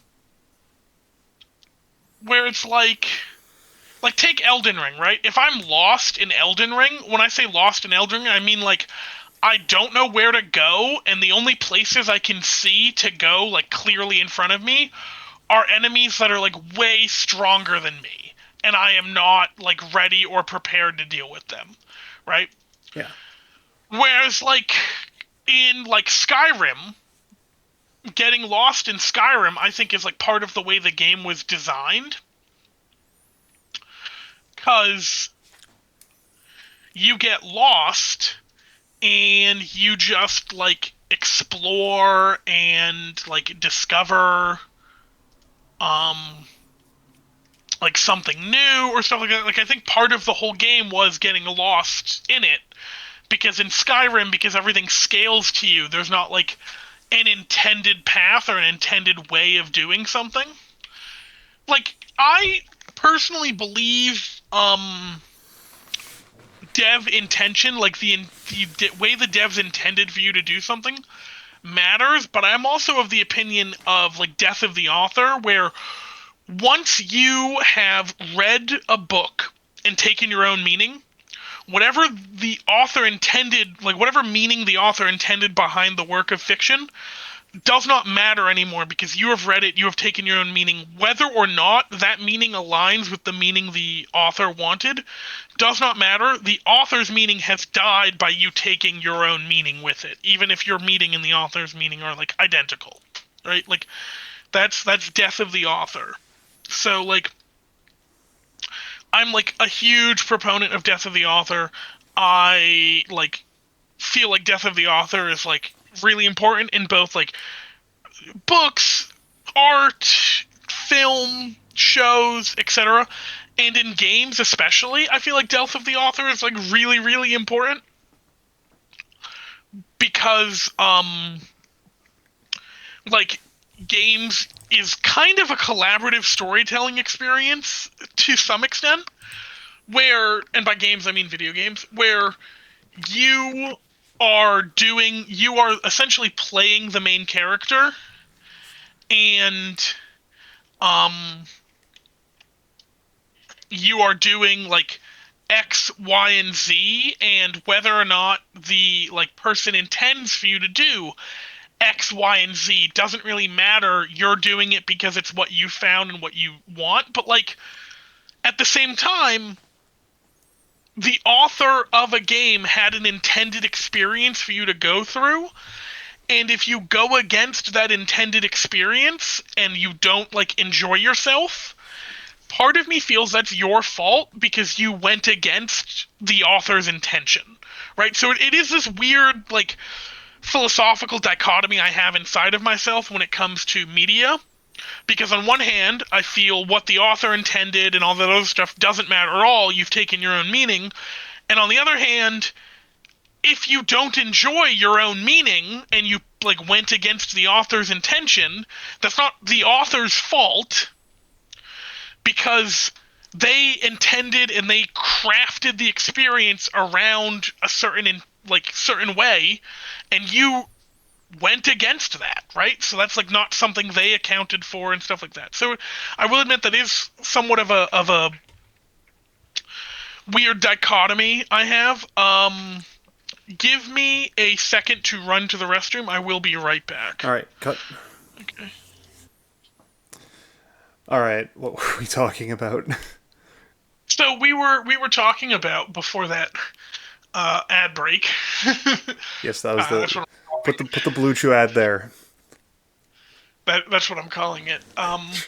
We were talking about my own personal dichotomy between death of the author and author intention, right? Like that's like part of the reason I'm against a difficulty setting in video games. Like personally, like if you have a difficulty setting in video games, you and another person might have vastly different experiences in that video game because you like put it on a different difficulty.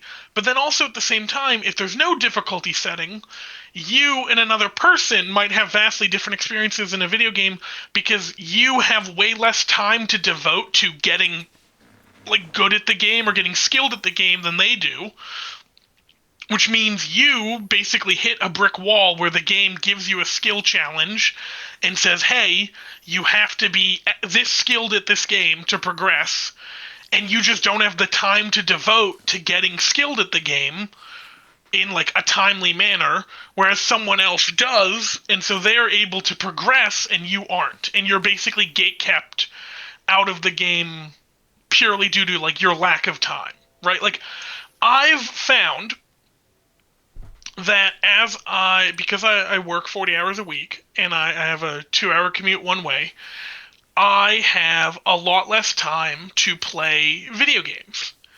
And I've found that the like super high difficulty, like Soulsborne, Souls-like games I enjoyed in my high school and my like college lives, I can't really enjoy to the same extent anymore. And part of that might be I'm getting older, my reaction speed is slowing down, and all this other stuff, and maybe my tastes have changed. Like, tastes will change over time, and there's nothing like wrong with that. There's no problem against that, right? Like, that's just a fact of life. Like, I, as a little kid, couldn't stand Brussels sprouts, and now I'm going to be honest with you, Brussels sprouts are one of my favorite foods of all time.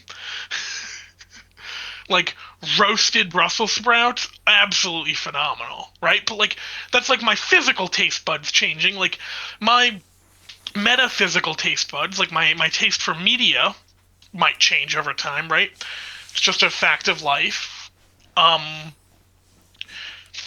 and so like part of me feels that that might be my tastes in video games are changing, where it's like after I come home from work, the last thing I want to do is like a video game that kind of feels like work, where I have to put in the effort to get good, where it's like the last thing I want to do is essentially more work. I just want to like do something where I can like enjoy myself and enjoy my leisure time and stuff like that. But then I still play competitive Marvel Rivals, competitive Rocket League, and competitive League of Legends. So like on some extent I still want a challenge and I still want to put in work. Um so it is again another weird personal dichotomy, but I know it's a dichotomy. I know it's like two differing ideals, and I understand that that's a complicated issue about myself mentally. I don't know if complicated is the right word. Complex might be the more correct word. Like people in general are very complex, right? There's no other way to put it. Like people in general can be contradictory. People in general can be hypocritical. Like that's just part of life, right? Mm-hmm. Um, and so like me not enjoying those Souls-like games anymore might be I'm like my tastes have changed, or it might be like I don't have the time to devote to them, and I enjoyed them before because I had the time to devote to them and the time to actually get good at them, right? Where it's like, oh, this boss is really hard. Let me spend 5 hours after school grinding this boss, learning his attack patterns, learning when exactly to block, parry, dodge roll, etc., etc., etc., to like kill him. Oh, this boss is really hard. I have 2 hours of free time before I have to make dinner, eat dinner, like get ready for bread, brush my teeth, go to bed, to then wake up in the morning to be able to commute to work. I don't have the time to devote to like learning his patterns in the 5 hour session like I used to when I was younger, right? So like that might be part of it, right? Where it's just like my free time is changing. I have essentially adult responsibilities and stuff like that. So it's like for me getting lost. So like part of Hollow Knight's issue, I guess, is I did not play Hollow Knight when it first came out. I bought it when it first came out because or not when it first came out. I bought it when like people were like talking about it, like saying, "Oh my god, this is amazing" and stuff like that. But then I never really played it because I have so many games in my Steam library. That's part of like due to the fact that I like had a Humble Bundle for years and I would just get like every month like games put into my Humble Bundle, and it's like there's just a mountain of games I want to get through, and I like put it on the pile and stuff like that. So it's like I didn't get to it, and now Silk Song came out. I'm like, oh, I want to get around to playing Hollow Knight because I want to play Hollow Knight before I play Silk Song because Silk Song's the sequel. And I fully believe in essentially following author intention, right? Where it's like, if I have a poor experience with a game, I want to know, is that poor experience my fault or is it the author's fault? And I'm of the opinion I can't really blame the author of the game if I go against author intention. So I will play the game and I will try to follow author intention. And then if I don't enjoy myself, I will play the game again and I will do what I want to do. And in some cases, that might not follow author intention. And then see if I enjoy myself, right? And then at the end of that, I will basically give my review of what I think of the game and the like. I feel extremely called out. JB, do you want me to tell the audience something, or? Wait, why do you feel called out? Did you not play Silk Song? I mean, Hollow Knight before Silk Song? I may not have. Oh, that's fine. I may have also. Here's how I play everything ever. I will ram my head against the wall until I am positive there is no give. That is why I so insistently played Hunter's March early. And I made 2 videos about it because I'm stupid. That's why in the last video I made, when I get to Lace, I'm like, why is this not as hard as the Big Ant? Because I'm playing everything Gotcha. backwards. I didn't put this in the video because I just didn't think it was very interesting. The way I went down through Hunter's March, you go past the bench signs backwards through deep docks. I every time I passed one, I just went, oh, oh. I'm in the wrong place. Got you. Um. So yeah. So the and I will say this. A lot of my I'm not saying that to call you out because again, I also believe in death of the author. So like you play the game you want to play, how you want to play it. If that doesn't like follow along with what the author intended or what the author wanted, did you enjoy yourself? Then it doesn't fucking matter, right? And I will say this, part of my opinion for like death of the author comes from this games reviewer, games journalist, don't know what you want to call him, on YouTube called Shammy. I think he has some phenomenal reviews. I'm gonna be honest, I wish he would post more frequently. He posts maybe once every other year. And he did a review of the game Pyre. The game Pyre is he might have even done his review of the game Pyre, I think, in like his top games of 2017, or maybe that review of Pyre's been taken down. But he talked about Pyre and Death of the Author and how Pyre is a game about Death of the Author and all this other stuff. And then I played Pyre and absolutely fell in love with it. I'm going to be honest with you. Pyre is a game by Supergiant Games. You might know them as the creators of Bastion, as the creators of Transistor, or as the creators of Hades 1 and Hades 2. I will also admit, when I graduated from college, I sent an application into Supergiant Games to see if they were hiring. I never heard from them, but I would have absolutely loved to have gotten a job working for them.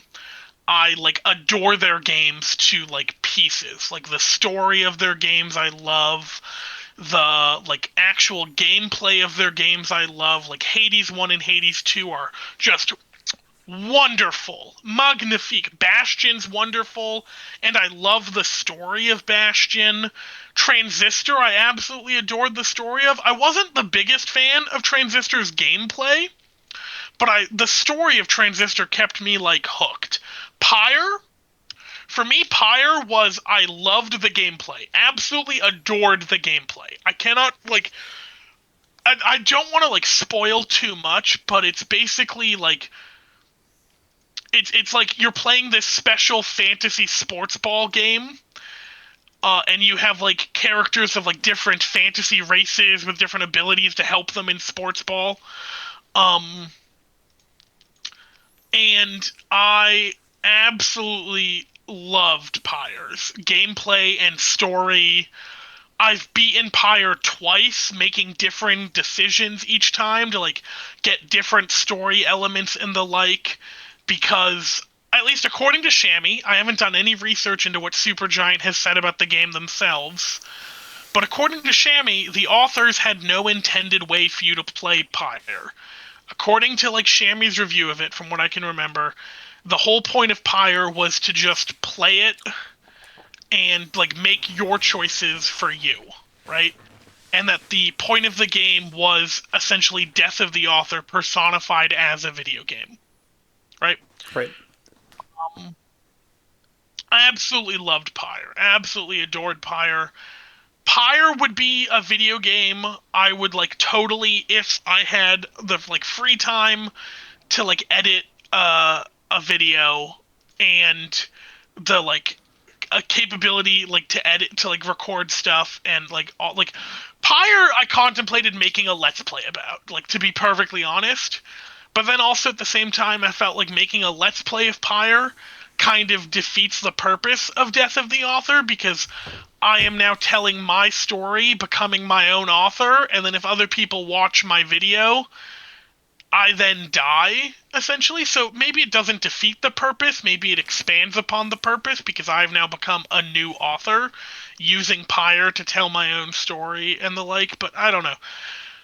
Like, if there's one thing I can't recommend enough to people, it's go and play the game Pyre. I absolutely adore it. It's unfortunately not on sale right now. I would love it if it was, but it's $20. I feel it's worth every penny. If you like, I will say this, its gameplay is nothing like Hades. Like, if you like Hades' gameplay, I recommend you check out Bastion by Supergiant Games, because Bastion and Hades, in my personal opinion, they play very, very similarly in terms of gameplay. The difference is Bastion is not a roguelite, whereas Hades is a roguelite. Bastion has like an actual story that you're like working through the levels to like solve and stuff like that. But Bastion, phenomenal game. I'm going to be honest, I don't think Supergiant has ever made a game that I've not enjoyed yet. Like, every one of their games are bangers, in my opinion. Right? Right. I was gonna mention how if you only know them from Hades, you are a little fetus baby child, and then I remember that Hades is like what? Oh God, how old is Hades? That was like 2017, 2018, right? Yeah, I think I was still in high school when it came out and I was playing it. Yeah. Oh Oh, no, God. release date? Okay, so release date was 2020. Sorry, it's... Okay, that's still a long Never mind, time ago in I the was grand not scheme. still in high school. It just feels so much older than it is, I guess. I think we've attained Unk status, unfortunately. We attained Unk status years ago. And then No, no, Hades shut up. 2 La la la la la la la. came out a month ago. Hades 2 came out a month ago. I'm gonna be honest, I was talking with a friend of mine that is also a huge Hades fan, and they were like, man, I can't believe Supergiant Games just created their own, like, fake son of Hades and Persephone named Zagreus. And I'm like, you know Zagreus actually existed in Greek mythology. Um, and he was like, what? And then I had to show him the Wikipedia page about Zagreus.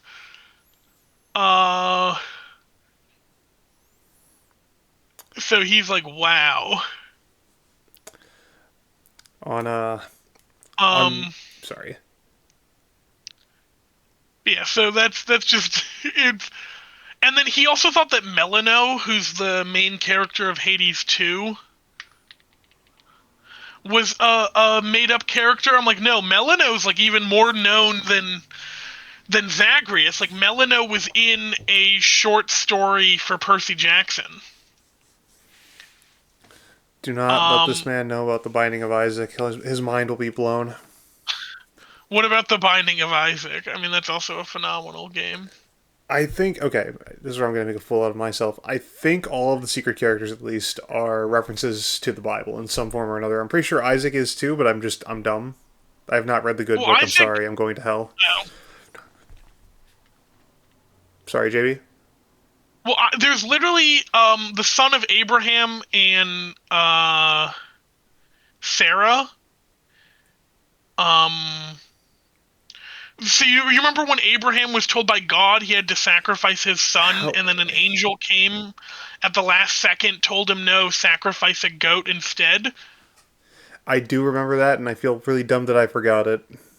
The Oh, son of Abraham that was going to be sacrificed, that's Isaac. I'll take my Isaac clown is makeup a now, Bible please. reference. I'll take my clown makeup now, please. I'm so sorry. I I was did like, it in I was front of like, the I was whole like, internet. I, you know what? If you asked me a year um, ago, I could have told you that, and I completely forgot it here and now for some reason. yeah. I mean, EJ, I used to go to like my mom used to send me to like vacation Bible school for summer, where it would be like 2 to 3 weeks where we would do nothing but read the good book and act out like plays essentially based on the good book and stuff like that. Um, Please help me, JB. I don't want to go to hell. I don't think you're gonna go to hell. I mean, okay, how should I put, like I'm I'm of the opinion. I'm currently agnostic, right? Where I don't necessarily believe in a god. I don't necessarily believe that there is no god like an atheist. I'm of the opinion that there might be one, there might not be one, but I'm not going to let the presence of some higher power or the lack of presence of some higher power essentially dictate my life. I'm going to live my life to the best of my abilities, and I'm going to try and essentially be the best person I can. And I'm of the opinion, genuinely, that if there is a God, right, Hmm. and the God truly is as benevolent, um, and like kind and understanding as the good book likes to make him out to believe, at least in some of the New Testament and stuff like that, is that they understand that we might not all be believers. Also, God in the good book gave us free will, and we are fully within our abilities to exercise and use that free will. Like, I could understand him punishing us for sinning, but not sinning, I guess you could say, in the traditional sense. I would more say sinning in the sense that you are infringing upon the rights and free will of others, right? Because like free will is this gift that God gave us, and if you use your free will to infringe upon the free will of someone else, you're essentially spitting in God's gift, right? Um, I could see him like punishing you for that, right? So like that's why like murder, for example, is a sin because um you are using your free will to basically take away someone else's free will prematurely outside of God's plan. If you believe in the whole thing of God's plan. But I'd also like to believe at the same time that he's not going to punish us for not believing in him because he gave us the free will to make that decision. And our execution of that free will does not infringe upon the free will of others. It does not hurt or affect anyone other than ourselves. And I'd like to believe that he's understanding. Um, he's understanding of that, or they are understanding of that, to not use like gendered language for some unknowable, all-powerful entity, essentially, right? Um, and then like there's a for another example, right? There's a like short Jewish story I was told by a Jewish friend of mine because I was talking to them about religion. This is when I was younger, and I was like still practicing, I guess, whatever you want to call it. About essentially why God created atheists, right? Um, and so, as the like story goes, a rabbi is teaching his student the Talmud, and he explains that God created everything in this world to be appreciated, since everything is here to teach us a lesson. The student then asks, "What lesson can we learn from atheists? Why did God create them?"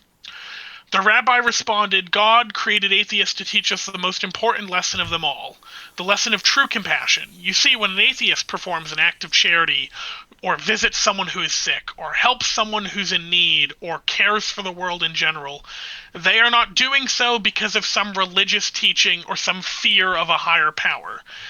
They do not believe that God commanded them to perform this act. In fact, they don't believe in any God at all. So their acts instead are based on an inner sense of morality, and look at the kindness that they can bestow upon others simply because they feel it to be right. Right? This means, the rabbi then continues, that when someone reaches out to you for help, you should never say, I pray that God will help you. Instead, in that moment, you yourself should become an atheist. Imagine that there is no God who can help, and you should instead say, I will help you, right? And so essentially you look at atheists as a lesson in compassion, right?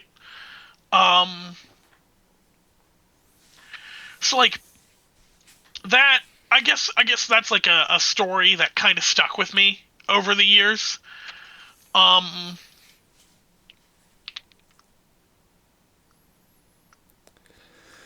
So like, I guess, right? And then there's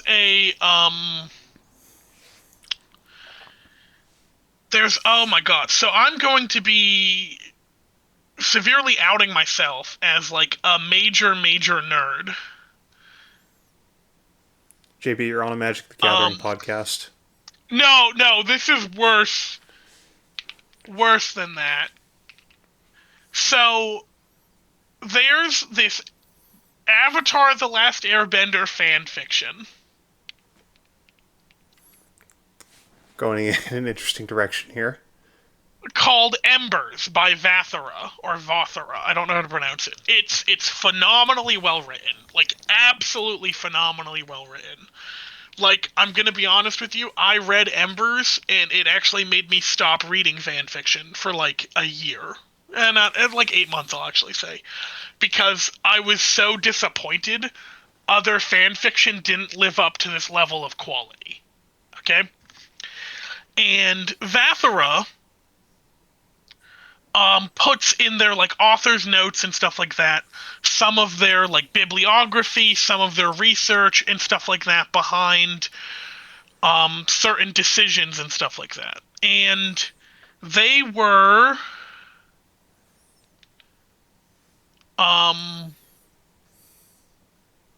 they were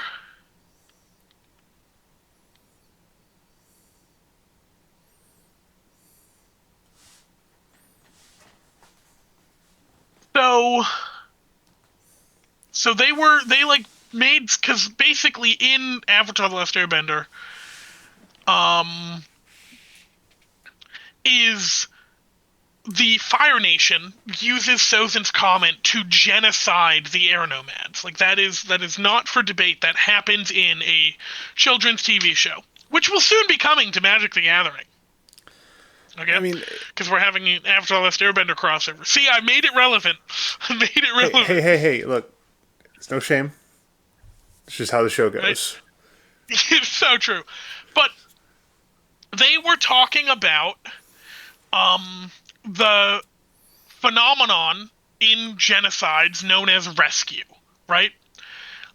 It's a phenomenon that's not always recognized in genocides, that, like, for some reason, even in a world gone horribly wrong, there are people who will risk their lives, their fortunes, everything they value to prevent atrocity. This has been studied in the wake of genocide. It's been studied particularly in Europe in World War II. And the consensus, at least in the World War II European studies about the rescuers, essentially, is that rescuers don't start with noble intentions. Okay? In cases where the rescued people actually survived, accounts we have it where the rescuers had no intentions of doing anything as noble and selfless as saving someone's life. The rescuers, believed that they were simply ordinary, everyday people faced with a simple choice. If I do this now, I can help, right? Mm-hmm. If I leave the dinner leftovers like outside on top of my garbage can, right, where I know someone's hiding, if I stamp this set of papers even though I know they're forgeries, if I say this is my second cousin, I'm just sure there's been a misunderstanding, right?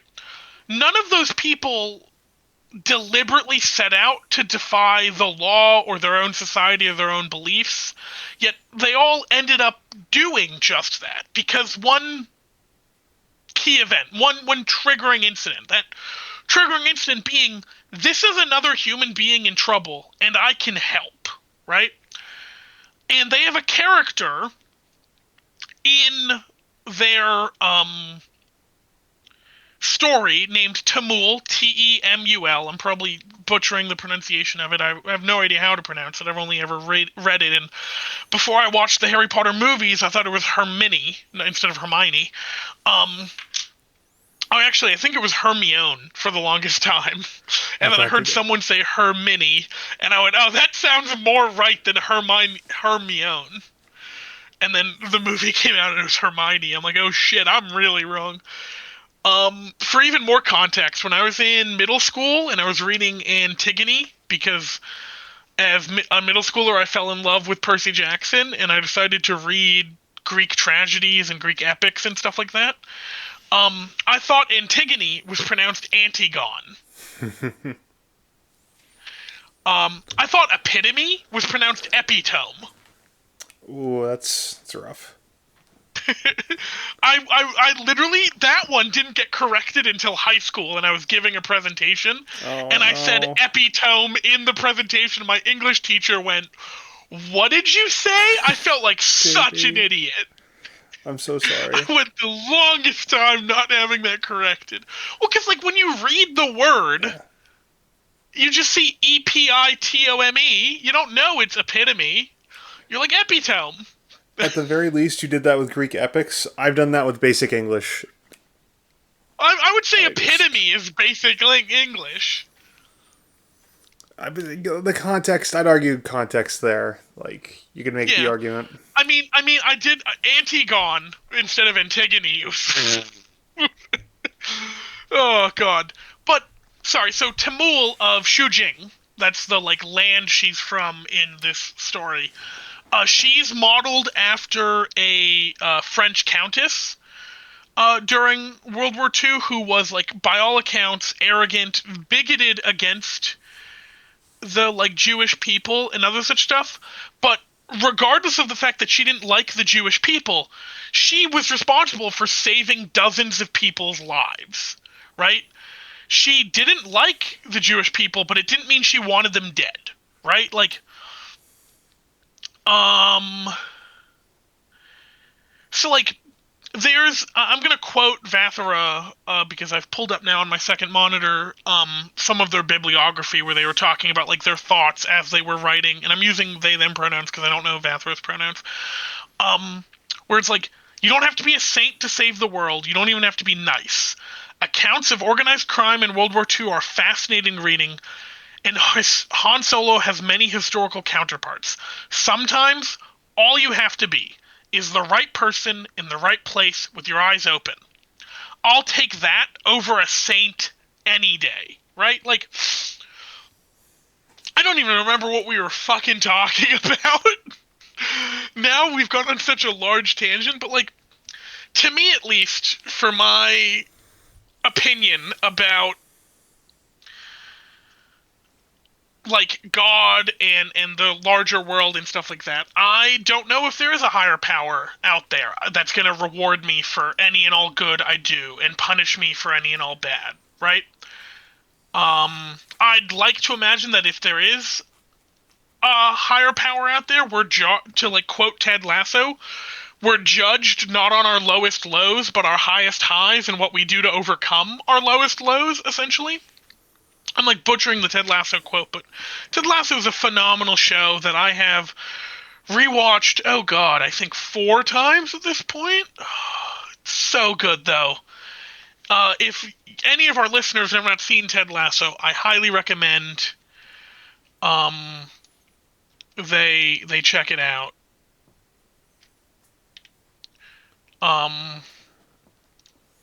But it's sorry. So like, I would like to believe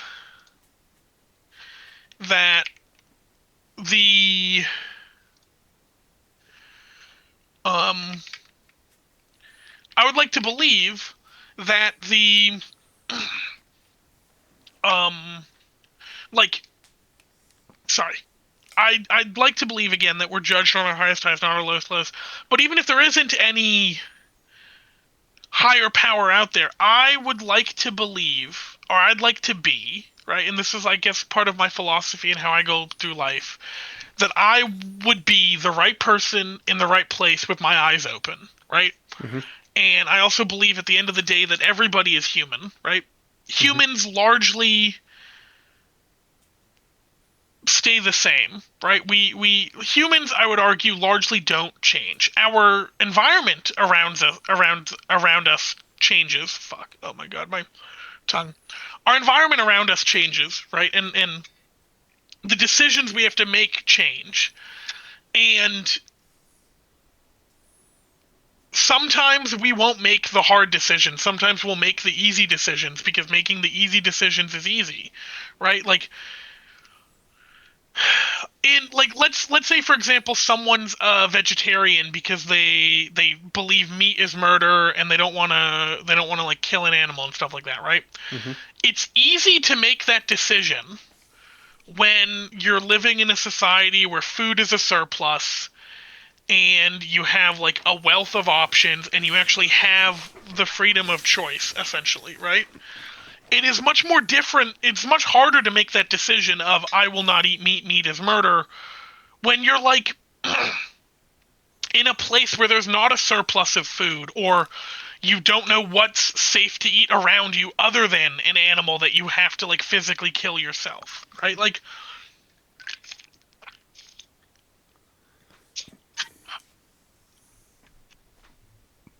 I don't know like what tangent I'm going off, and we've been Yeah, I was gonna say talking for maybe we should call we've been it. talking for a real long time, so we can like end it here. Uh, we'll hopefully have this. Well, sorry, we EJ. Oh God, EJ will hopefully have this episode ready for you all before the end of the month, because EJ, when him and I were talking about planning this, would like to put out an episode every month. Um, I'd like to have this but one out on the first, since the last one came out on the first of this month, which is now last oh, month. it did. Yeah, I'll double check. I'm Okay, pretty sure. Let me check. it's your channel. I'm gonna take your word for it. Um, so Where's the date? October 1st, 2025. Yeah. yeah, so yeah. All right. So thank you all very much for watching. Please come back next time. I feel a little bit bad about this one. I think maybe to make up for it, JB, if you're down, maybe we can come back in the middle of the month and do a full fat binders and boxes if you're interested. Oh yeah, Yeah. I'm so interested. I can also talk about how I'm a filthy hypocrite, because as people are probably no doubt aware, the the PlayStation Secret Layer drop has already happened at the point of us This is filming only this. coming up now after the episode's basically over. We were talking no, about this so much before we recorded. No. We gotta give them a taste for what's coming. Oh, this is the next episode preview. Okay. This is the next episode preview. I did not practice what I preached, and I unfortunately caved, and I purchased the Horizon Into the Forbidden West Secret Layer. I'm gonna be honest with you. Part of that is I absolutely adore the Horizon game series. Like, I don't know why, I just really, really like them. I also really like Aloy as a character. I never really understood people that went against, like, basically didn't like Aloy. Like, to me, I don't know, she was cool, she was badass, she was awesome.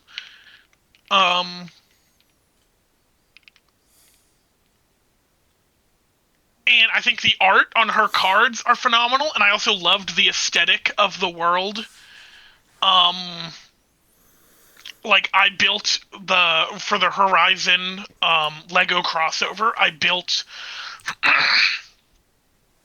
a tall neck. I'm pretty sure I've sent EJ photos of the tall neck Lego, which he can include if he feels like it, or if this is even going to make the final cut. I mean, the episode hasn't technically like, stopped yet. True, but I caved and bought that secret lair, even though I myself am like really frustrated with Universes Beyond and also falling out of love with Commander. I bought that secret lair and I made a Commander deck for her. I did try to make it like a weaker side of things Commander deck, where it's like just a big pile of big dumb artifacts that just swing, hit hard, do stuff. But yeah, I did technically like cave because it's like they made a secret layer product. They made a Universes Beyond product I really, really liked. And I really thought about caving for the Uncharted one as well, purely to get a copy of a Passionate Archaeologist to put in my Lara Croft Commander deck. Because Passionate Archaeologist was in the Uncharted secret layer. And I was just like, no, you don't need that. Oh, also, next time we can also talk about how I don't think the color identity they picked for Lara Croft fits her at all. Or the color identity for Nathan Drake. I've never really played the Uncharted games, so I don't really know if the color identity fits Nathan Drake. I will have to do some research for that myself. But I can rant about how I feel the color identity for Lara Croft they gave her does not fit at all. But I think this finally is going to be us signing off, because it is late my time, and I do have work in the morning. Yeah. So next time we're going to talk about that, and I'm going to find a way to sneak in a 10-minute BattleBots tangent, because that's officially a thing we can do now. I've said so. I get the final say. I'm God here. You're God? No! Yes, after all that religious talk, it turns out I am the one true God. Okay, cool. Right. So this is Binders and Boxes, though. Closing the box and sealing the binder. Bye-bye.